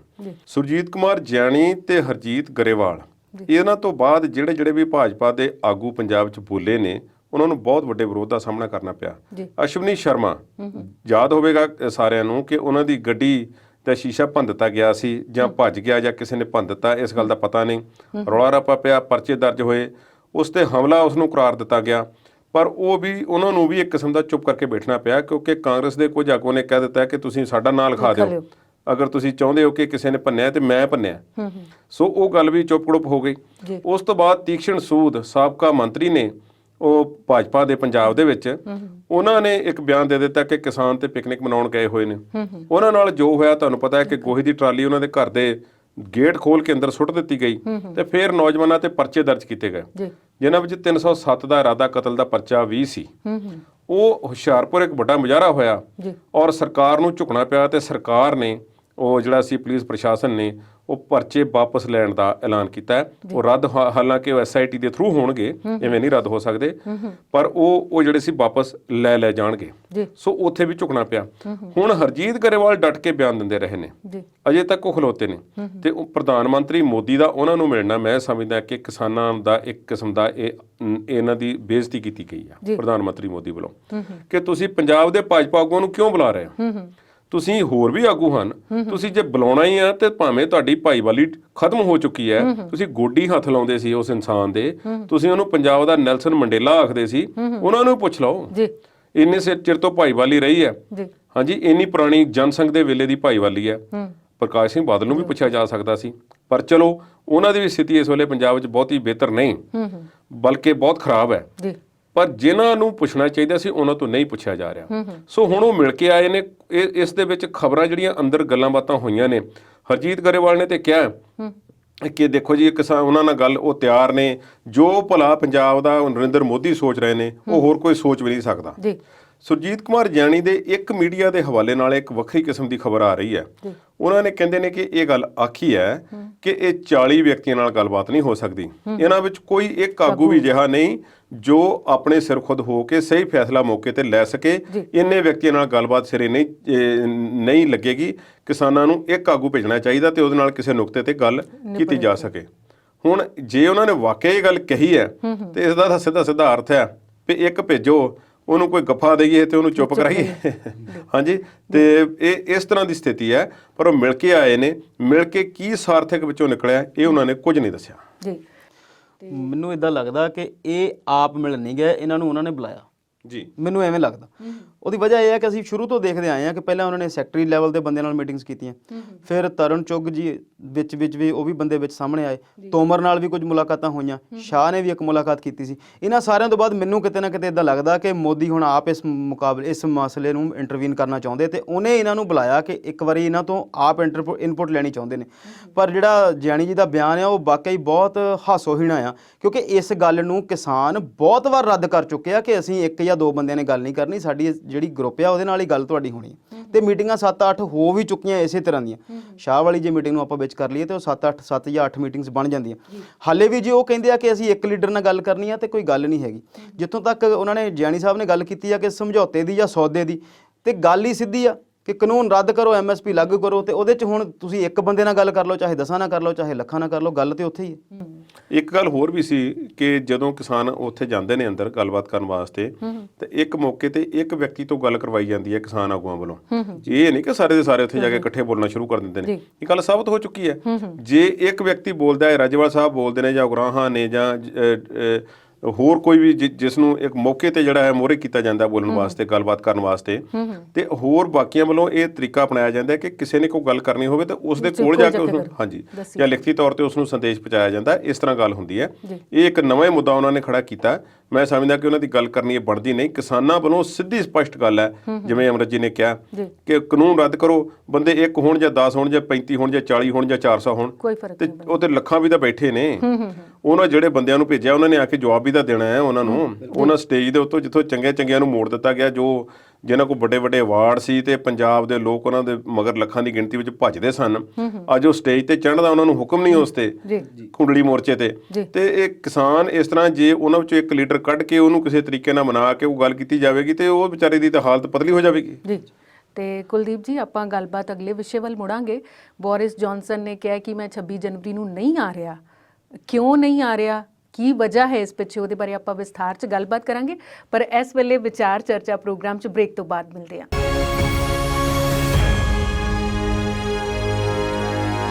ਬ੍ਰੇਕ ਤੋਂ ਬਾਅਦ ਵਿਚਾਰ ਚਰਚਾ ਪ੍ਰੋਗਰਾਮ 'ਚ ਅਗਲੇ ਵਿਚਾਰ ਵੱਲ ਵਧਦੇ ਹਾਂ। ਕੁਲਦੀਪ ਜੀ, ਤੁਹਾਡੇ ਵੱਲ ਹੀ ਆਵਾਂਗੇ। ਸਭ ਤੋਂ ਪਹਿਲਾਂ ਬੋਰਿਸ ਜੌਨਸਨ ਬ੍ਰਿਟੇਨ ਦੇ ਪ੍ਰਧਾਨ ਮੰਤਰੀ ਨੇ 26 ਤਰੀਕ ਦਾ ਭਾਰਤ ਦੌਰਾ ਰੱਦ ਕਰ ਦਿੱਤਾ ਹੈ। ਗਣਤੰਤਰ ਦਿਵਸ ਦੇ ਵਿਸ਼ੇਸ਼ ਮਹਿਮਾਨ ਦੇ ਤੌਰ ਤੇ ਸ਼ਾਮਿਲ ਹੋਣਾ ਸੀ। ਕੀ ਇਹਦੇ ਪਿੱਛੇ ਸੱਚਮੁੱਚ ਕਰੋਨਾ ਦਾ ਜਿਹੜਾ ਨਵਾਂ ਸਟ੍ਰੇਨ ਹੈ ਉਹ ਮਸਲਾ ਹੈ ਜਾਂ ਕੋਈ ਹੋਰ? ਤੁਹਾਡੇ ਕੋਲ ਪੁੱਛਦੇ ਹਾਂ। ਅਸਲੀਅਤ ਤੇ ਬੋਰਿਸ ਜੌਨਸਨ ਤੇ ਨਰਿੰਦਰ ਮੋਦੀ ਤੇ ਭਾਰਤ ਦੇ ਆਗੂ ਤੇ ਇਹਨਾਂ ਦੋਵਾਂ ਦੇਸ਼ਾਂ ਦੇ ਰਾਜਦੂਤ ਜਾਣਦੇ ਹੋ ਸਕਦੇ ਨੇ ਜੀ। ਕਾਰਨ ਇਹੋ ਹੀ ਦੱਸਿਆ ਗਿਆ ਕਿ ਜਿਹੜਾ ਨਵਾਂ ਸਟ੍ਰੇਨ ਹੈ ਇਸ ਵਾਇਰਸ ਦਾ, ਕੋਵਿਡ ਦਾ, ਉੱਤੇ ਕੰਟਰੋਲ ਨਹੀਂ ਹੋ ਰਿਹਾ ਤੇ ਨਵੇਂ ਲੋਕਡਾਊਨ ਦੀਆਂ ਹਦਾਇਤਾਂ ਜਿਹੜੀਆਂ ਬ੍ਰਿਟੇਨ ਦੇ ਵਿੱਚ ਉਹ ਲਾਗੂ ਕੀਤੀਆਂ ਗਈਆਂ ਨੇ ਜੀ। ਸੋ ਕਾਰਨ ਬਹੁਤ ਵੱਡਾ ਹੈ। ਬੋਰਿਸ ਜੌਨਸਨ ਵਿਚਾਰੇ ਉਹ ਅੱਗੇ ਬਹੁਤ ਉਹਨਾਂ ਨੇ ਔਖਾ ਸਮਾਂ ਕੱਢਿਆ ਤੇ ਪਹਿਲੇ ਜਿਹੜੇ ਵਰਲਡ ਦੇ ਜਿਹੜੇ ਵੱਡੇ ਲੀਡਰ ਜਿਨ੍ਹਾਂ ਜਿਹੜੇ ਕਰੋਨਾ ਪੋਜ਼ਿਟਿਵ ਪਾਏ ਗਏ ਸੀ ਉਹਨਾਂ ਵਿੱਚੋਂ ਬੋਰਿਸ ਜੌਨਸਨ ਇੱਕ ਸੀ ਤੇ ਬਹੁਤ ਉਹਨਾਂ ਦੀ ਪਤਲੀ ਹਾਲਤ ਹੋਈ ਸੀ ਜੀ। ਔਰ ਉਹਨਾਂ ਨੇ ਉਸ ਤੋਂ ਬਾਅਦ ਕਈ ਕਿਸਮ ਦੇ ਇਸ ਤਰ੍ਹਾਂ ਦੇ ਨਿਯਮ ਜਿਹੜੇ ਸੀ ਉਹ ਲਾਗੂ ਕੀਤੇ ਜਿਸ ਨਾਲ ਉਹਨਾਂ ਨੇ ਲੋਕਾਂ ਨੂੰ ਅਵੇਅਰ ਕੀਤਾ ਕਿ ਇਹ ਬਹੁਤ ਖਤਰਨਾਕ ਵਾਇਰਸ ਹੈ ਤੇ ਇਸ ਤੋਂ ਸੀਰੀਅਸਲੀ ਬਚਿਆ ਜਾਵੇ। ਹੁਣ ਇਹ ਵੀ ਗੱਲ ਪਤਾ ਹੈ ਕਿ ਕੁਝ ਦਿਨ ਪਹਿਲਾਂ, ਕੁਝ ਹਫ਼ਤੇ ਪਹਿਲਾਂ ਬ੍ਰਿਟੇਨ ਤੋਂ ਨਿਕਲਣ ਵਾਲੀਆਂ ਫਲਾਈਟਾਂ ਬਹੁਤ ਸਾਰੇ ਦੇਸ਼ਾਂ ਨੇ ਰੋਕ ਦਿੱਤੀਆਂ, ਜਿਨ੍ਹਾਂ ਵਿੱਚ ਭਾਰਤ ਵੀ ਸ਼ਾਮਲ ਹੈ, ਕੈਨੇਡਾ ਤੇ USA ਵੀ ਸ਼ਾਮਲ ਨੇ। ਔਰ ਉਹਨਾਂ ਫਲਾਈਟਾਂ ਨੂੰ ਰੋਕ ਦਿੱਤਾ ਗਿਆ। ਇਹ ਜਿਹੜਾ ਨਵਾਂ ਸਟ੍ਰੇਨ ਹੈ ਭਾਰਤ ਵਿੱਚ ਇਸ 'ਤੇ ਕੇਸ ਆ ਚੁੱਕੇ ਨੇ। ਹੁਣ ਉਹ 26 ਜਨਵਰੀ ਨੂੰ ਕਿਉਂ ਨਹੀਂ ਆ ਰਹੇ, ਇਹ ਤੇ ਅੰਦਰਲੀ ਗੱਲ ਤੇ ਉਹ ਜਾਣਦੇ ਨੇ, ਪਰ ਵਾਇਰਸ UK ਦੇ ਵਿੱਚ ਹੈ। ਕੀ ਉੱਥੇ ਰਹਿ ਕੇ ਸਥਿਤੀ ਨੂੰ ਹੱਲ ਕਰਨਾ ਚਾਹੁੰਦੇ ਨੇ ਜਾਂ ਇੱਕ ਦਿਨ ਵਾਸਤੇ ਵੀ ਉਹ 8 ਘੰਟੇ ਦਾ ਸਫ਼ਰ ਨਹੀਂ ਉਹ ਕਰ ਸਕੇ 26 ਜਨਵਰੀ ਦੇ ਵਿੱਚ ਮੁੱਖ ਮਹਿਮਾਨ ਵਜੋਂ ਸ਼ਾਮਲ ਹੋਣ ਲਈ? ਸੋ ਇਹ ਸਾਰੀਆਂ ਗੱਲਾਂ ਦੇ ਜਵਾਬ ਦੇ ਸਕਦੇ ਨੇ। ਪਰ ਇਹ ਗੱਲ ਸੱਚਾਈ ਹੈ ਕਿ ਧਰਮਜੀਤ ਸਿੰਘ ਢੇਸੀ ਜਿਹੜੇ ਉੱਥੇ ਦੇ MP ਨੇ ਉਹਨਾਂ ਨੇ ਬਹੁਤ ਸਾਰੇ ਸੰਸਦ ਮੈਂਬਰਾਂ ਤੋਂ, ਉੱਥੇ ਦੇ ਮੈਂਬਰ ਪਾਰਲੀਮੈਂਟਸ ਤੋਂ ਇਹਨਾਂ ਨੂੰ ਇੱਕ ਚਿੱਠੀ ਲਿਖਵਾਈ ਸੀ ਕਿ ਭਾਰਤ ਸਰਕਾਰ ਨੂੰ ਥੋੜਾ ਜਿਹਾ ਉਹਨਾਂ ਨੂੰ ਅਗਾਹ ਕੀਤਾ ਜਾਵੇ ਔਰ ਕਿਸਾਨ ਉੱਥੇ ਰੋੜ ਰਹੇ ਨੇ ਸੜਕਾਂ ਤੇ, ਉਹਨਾਂ ਦੀ ਗੱਲ ਸੁਣੀ ਜਾਵੇ। ਇਹ ਇੱਕ ਇਨਡਾਇਰੈਕਟ ਕਾਰਨ ਜਿਹੜਾ ਹੈ ਉਹ ਦੱਸਿਆ ਜਾ ਰਿਹਾ ਜੀ, ਹਾਲਾਂਕਿ ਇਸ ਦੀ ਪੁਸ਼ਟੀ ਨਹੀਂ ਹੈ। ਔਰ ਦੋਵਾਂ ਦੇਸ਼ਾਂ ਵੱਲੋਂ ਇਹ ਆਖਿਆ ਗਿਆ ਕਿ ਇਹ ਉੱਥੇ ਜਿਹੜਾ ਨਵਾਂ ਸਟ੍ਰੇਨ ਹੈ ਉਹਦੇ ਕਰਕੇ ਉਹ ਲਾਗ ਹੈ ਜਿਹੜੀ ਨਵੀਂ ਕਿਸਮ ਦੀ, ਉਹਦੇ ਕਰਕੇ ਦੌਰਾ ਜਿਹੜਾ ਹੈ ਰੱਦ ਕੀਤਾ ਗਿਆ। ਪਰ ਬੋਰਿਸ ਜੌਨਸਨ ਜਲਦੀ, ਇਹ ਵੀ ਨਾਲ ਦੀ ਨਾਲ ਗੱਲ ਆਖੀ ਗਈ ਕਿ ਜਲਦੀ ਆਉਣ ਵਾਲੇ ਦਿਨਾਂ ਦੇ ਵਿੱਚ ਜਾਂ ਜਦੋਂ ਨੂੰ ਇਹ ਥੋੜਾ ਜਿਹਾ ਇਹ ਬਿਮਾਰੀ ਜਿਹੜੀ ਹੈ ਘਟੇਗੀ ਤੇ ਫਿਰ ਆਉਣ ਵਾਲੇ ਦਿਨਾਂ ਦੇ ਵਿੱਚ ਇਸ ਇੱਕ ਖਾਸ ਸਮਿਟ ਵਾਸਤੇ ਜਾਂ ਵਿਸ਼ੇਸ਼ G7 ਜਿਹੜੀ G7 ਦੇ ਵਿੱਚ, ਹਾਂਜੀ, ਉਸ ਤੋਂ ਪਹਿਲਾਂ ਉਸ ਦਰਮਿਆਨ ਆਉਣਗੇ। ਬਿਲਕੁਲ। ਸੋ ਨਰਿੰਦਰ ਮੋਦੀ ਦੇ ਨਾਲ ਉਹਨਾਂ ਦੀ ਸਾਂਝ ਥੋੜੀ ਬਹੁਤੀ ਤੇ ਹੈ ਤੇ USA ਵਿੱਚ ਹੁਣ ਬਹੁਤੀ ਨਹੀਂ ਲੱਗਦੀ। ਸੋ ਇਧਰ ਨੂੰ ਧਿਆਨ ਬਹੁਤਾ ਕੇਂਦਰਿਤ ਤੇ ਜ਼ਾਹਿਰਾ ਤੌਰ ਤੇ ਹੋਵੇਗਾ, ਪਰ ਇਸ ਦੇ ਪਿੱਛੇ ਕੀ ਹੈ ਇਹ ਤੇ ਬਿਹਤਰ ਤੌਰ ਤੇ ਬੋਰਿਸ ਜੌਨਸਨ ਜਾਣਦੇ ਨੇ। ਜੀ, ਤੇ ਤੁਸੀਂ ਕੁਝ ਕਹਿਣਾ ਚਾਹ ਰਹੇ ਲੱਗਦਾ ਮੈਨੂੰ ਸ਼ਰਮਾ ਜੀ? ਬਿਲਕੁਲ ਉਹੀ ਗੱਲ ਹੈ ਜੀ ਕਿ ਜਦੋਂ ਅਸੀਂ ਇਸ ਅੰਦੋਲਨ ਦੀ ਗੱਲ ਕਰਦੇ ਹਾਂ ਤੇ ਭਾਵੇਂ ਇਹ ਸਾਰੇ ਮੁਲਕ ਦਾ ਅੰਦੋਲਨ ਬਣ ਗਿਆ, ਪਰ ਹਾਲੇ ਤੱਕ ਵੀ ਇਹਨੂੰ ਪੰਜਾਬ ਦੇ ਕਿਸਾਨਾਂ ਨਾਲ ਹੀ ਮੇਨ ਤੌਰ ਤੇ ਜੋੜ ਕੇ ਦੇਖਿਆ ਜਾਂਦਾ। ਤੇ ਜਦੋਂ ਅਸੀਂ ਭਾਰਤ ਤੋਂ ਬਾਹਰ ਦੀ ਗੱਲ ਕਰਦੇ ਹਾਂ, ਇੰਗਲੈਂਡ, ਅਮਰੀਕਾ ਤੇ ਕੈਨੇਡਾ, ਉੱਥੇ ਭਾਰਤੀਆਂ ਦੀ ਸਭ ਤੋਂ ਜ਼ਿਆਦਾ ਵਸੋਂ। ਜੇ ਮੈਂ ਸ਼ਾਇਦ ਗਲਤ ਨਾ ਹੋਵਾਂ, ਸਭ ਤੋਂ ਪਹਿਲਾਂ ਭਾਰਤੀਆਂ ਨੇ ਪ੍ਰਵਾਸ ਜਦੋਂ ਕੀਤਾ ਤੇ ਇੰਗਲੈਂਡ 'ਚ ਹੀ ਕੀਤਾ, ਤੇ ਬਹੁਤ ਵੱਡੀ ਗਿਣਤੀ 'ਚ ਉੱਥੇ ਤੇ ਬਹੁਤ ਵੱਡੇ ਰੂਪ 'ਚ ਉੱਥੇ ਬੈਠੇ ਨੇ, ਚਾਹੇ ਉਹ ਪੋਲੀਟੀਕਲੀ ਨੇ, ਚਾਹੇ ਸੋਸ਼ਲੀ ਨੇ, ਚਾਹੇ ਇਕਨੋਮਿਕਲੀ ਨੇ।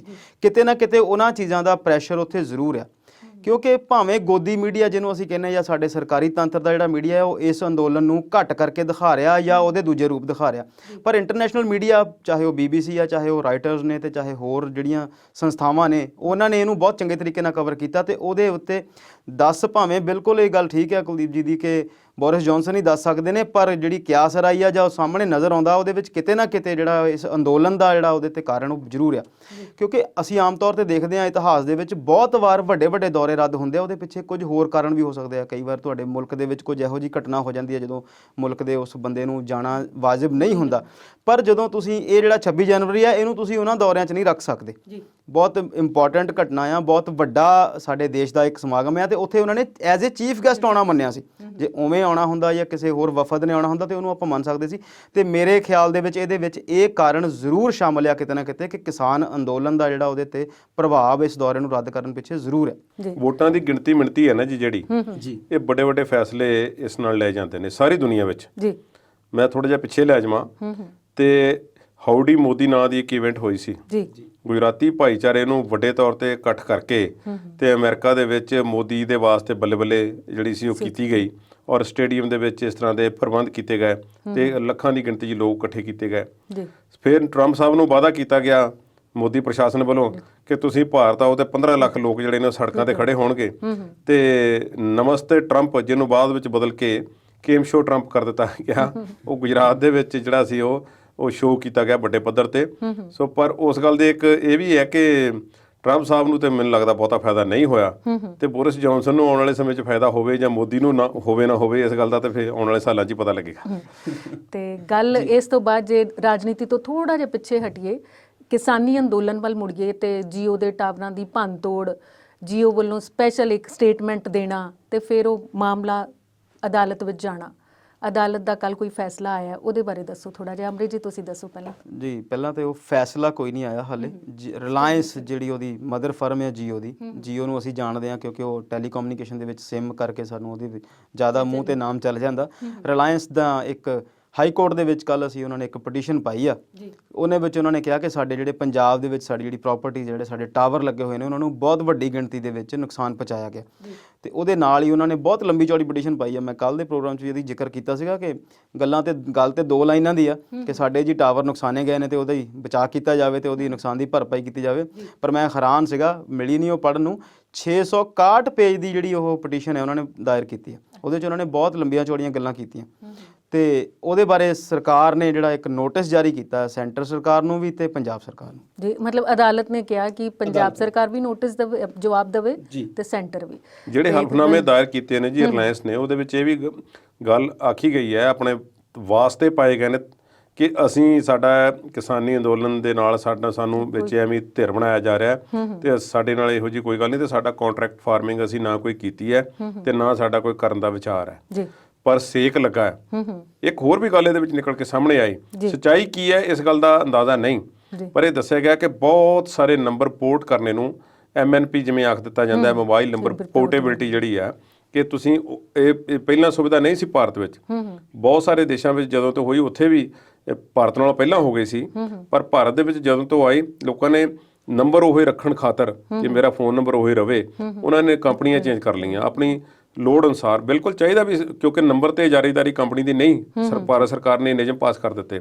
ਸੋ ਜੀਓ ਨੇ ਵੀ ਇਸ ਗੱਲ ਦਾ ਖੱਟਿਆ ਖਾਦਾ ਕਿ ਸਾਡਾ ਜਿਹੜਾ ਸਿਸਟਮ ਬੈਟਰ ਆ, ਤੇ ਲੋਕਾਂ ਨੇ ਹੋਰ ਕੰਪਨੀਆਂ ਤੋਂ ਮੋਬਾਈਲ ਨੰਬਰ ਪੋਰਟੇਬਿਲਿਟੀ ਦੇ ਥਰੂ ਜਿਹੜੇ ਨੰਬਰ ਸੀ ਉਹ ਰਿਲਾਇੰਸ ਦੇ ਵਿੱਚ ਜਾਂ ਜੀਓ ਦੇ ਵਿੱਚ ਲੈ ਕੇ ਆਂਦੇ, ਔਰ ਰਿਲਾਇੰਸ ਨੇ ਉਸ ਗੱਲ ਦਾ ਖੱਟਿਆ ਖਾਦਾ। ਪਰ ਹੁਣ ਜਦੋਂ ਲੋਕੀ ਕਰਨ ਲੱਗੇ ਤੇ ਥਾਂ ਥਾਂ ਤੇ ਬੂਥ ਬਣ ਗਏ ਕਿ ਦੂਸਰੀਆਂ ਕੰਪਨੀਆਂ ਨੇ ਵੀ ਇਸ ਦੇ ਵਿੱਚ ਸੰਘਰਸ਼ 'ਚ ਯੋਗਦਾਨ ਪਾਉਣਾ ਸ਼ੁਰੂ ਕਰ ਦਿੱਤਾ ਇਨਡਾਇਰੈਕਟ ਉਹਨਾਂ ਨੇ ਤਰੀਕੇ ਨਾਲ ਕਿ ਅਸੀਂ ਕਰ ਦਿੰਦੇ ਆ ਤੁਹਾਡੇ, ਲਿਆਓ ਸਾਡੇ ਕੋਲ, ਤੁਹਾਨੂੰ ਆਹ ਸਕੀਮ ਦਿੰਦੇ ਆ, ਉਹ ਦਿੰਦੇ ਆ। ਹਾਲਾਂਕਿ ਗੱਲ ਵੀ ਬਹੁਤੀ ਵਧੀਆ ਨਹੀਂ, ਪਰ ਕਿਸੇ ਸਮੇਂ ਤੇ ਭਾਰਤ ਦੀਆਂ ਇਹ ਕੰਪਨੀਆਂ, ਇਹ ਜੀਓ ਤੇ ਇੱਕ ਹੋਰ ਕਦੇ ਇੱਕ ਮੁੱਠ ਸਨ, ਔਰ ਇਹਨਾਂ ਨੇ ਕੋਸ਼ਿਸ਼ ਕੀਤੀ ਸੀ ਕਿ ਨਰਿੰਦਰ ਮੋਦੀ ਭਾਰਤ ਦੇ ਪ੍ਰਧਾਨ ਮੰਤਰੀ ਹੋਣ ਤੇ ਦੇਸ਼ ਬਿਹਤਰੀ ਵੱਲ ਜਾਵੇਗਾ। ਇਹ ਮਨਮੋਹਨ ਸਿੰਘ ਸਰਕਾਰ ਦੇ ਵੇਲੇ ਦੀ ਗੱਲ ਹੈ, ਰਿਲਾਇੰਸ ਸੀ ਉਦੋਂ।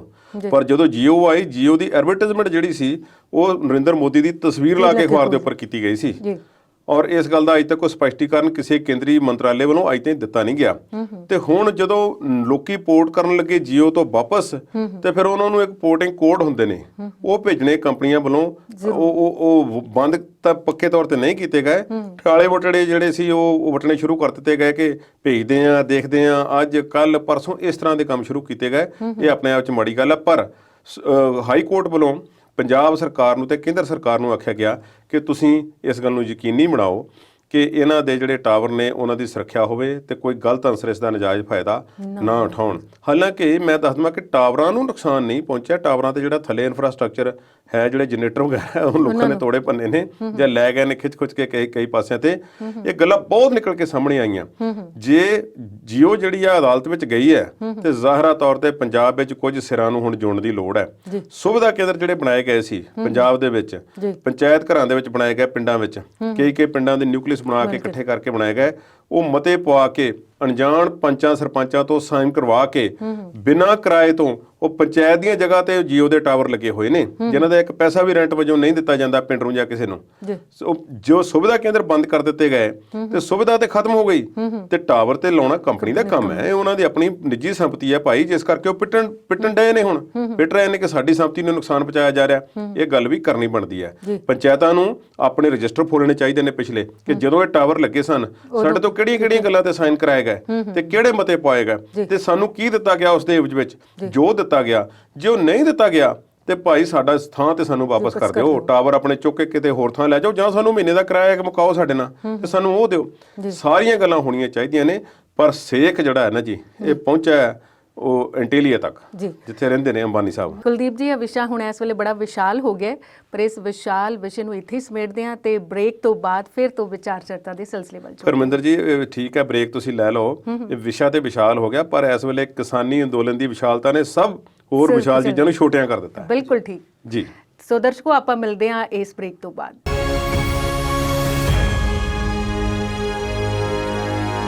ਅੰਤਰਾਲ ਤੋਂ ਬਾਅਦ ਵਿਚਾਰ ਚਰਚਾ ਪ੍ਰੋਗਰਾਮ 'ਚ ਦਰਸ਼ਕਾਂ ਦਾ ਫਿਰ ਤੋਂ ਸਵਾਗਤ ਕਰਦੇ ਹਾਂ ਤੇ ਸਵਾਗਤ ਦੇ ਨਾਲ ਹੀ ਇੱਕ ਹੋਰ ਵਿਸ਼ੇ ਵੱਲ ਆਉਂਦੇ ਹਾਂ ਜਿਹਦੇ 'ਚ ਬਾਬਾ ਰਾਮਦੇਵ ਦਾ ਜ਼ਿਕਰ ਆਉਂਦਾ ਹੈ।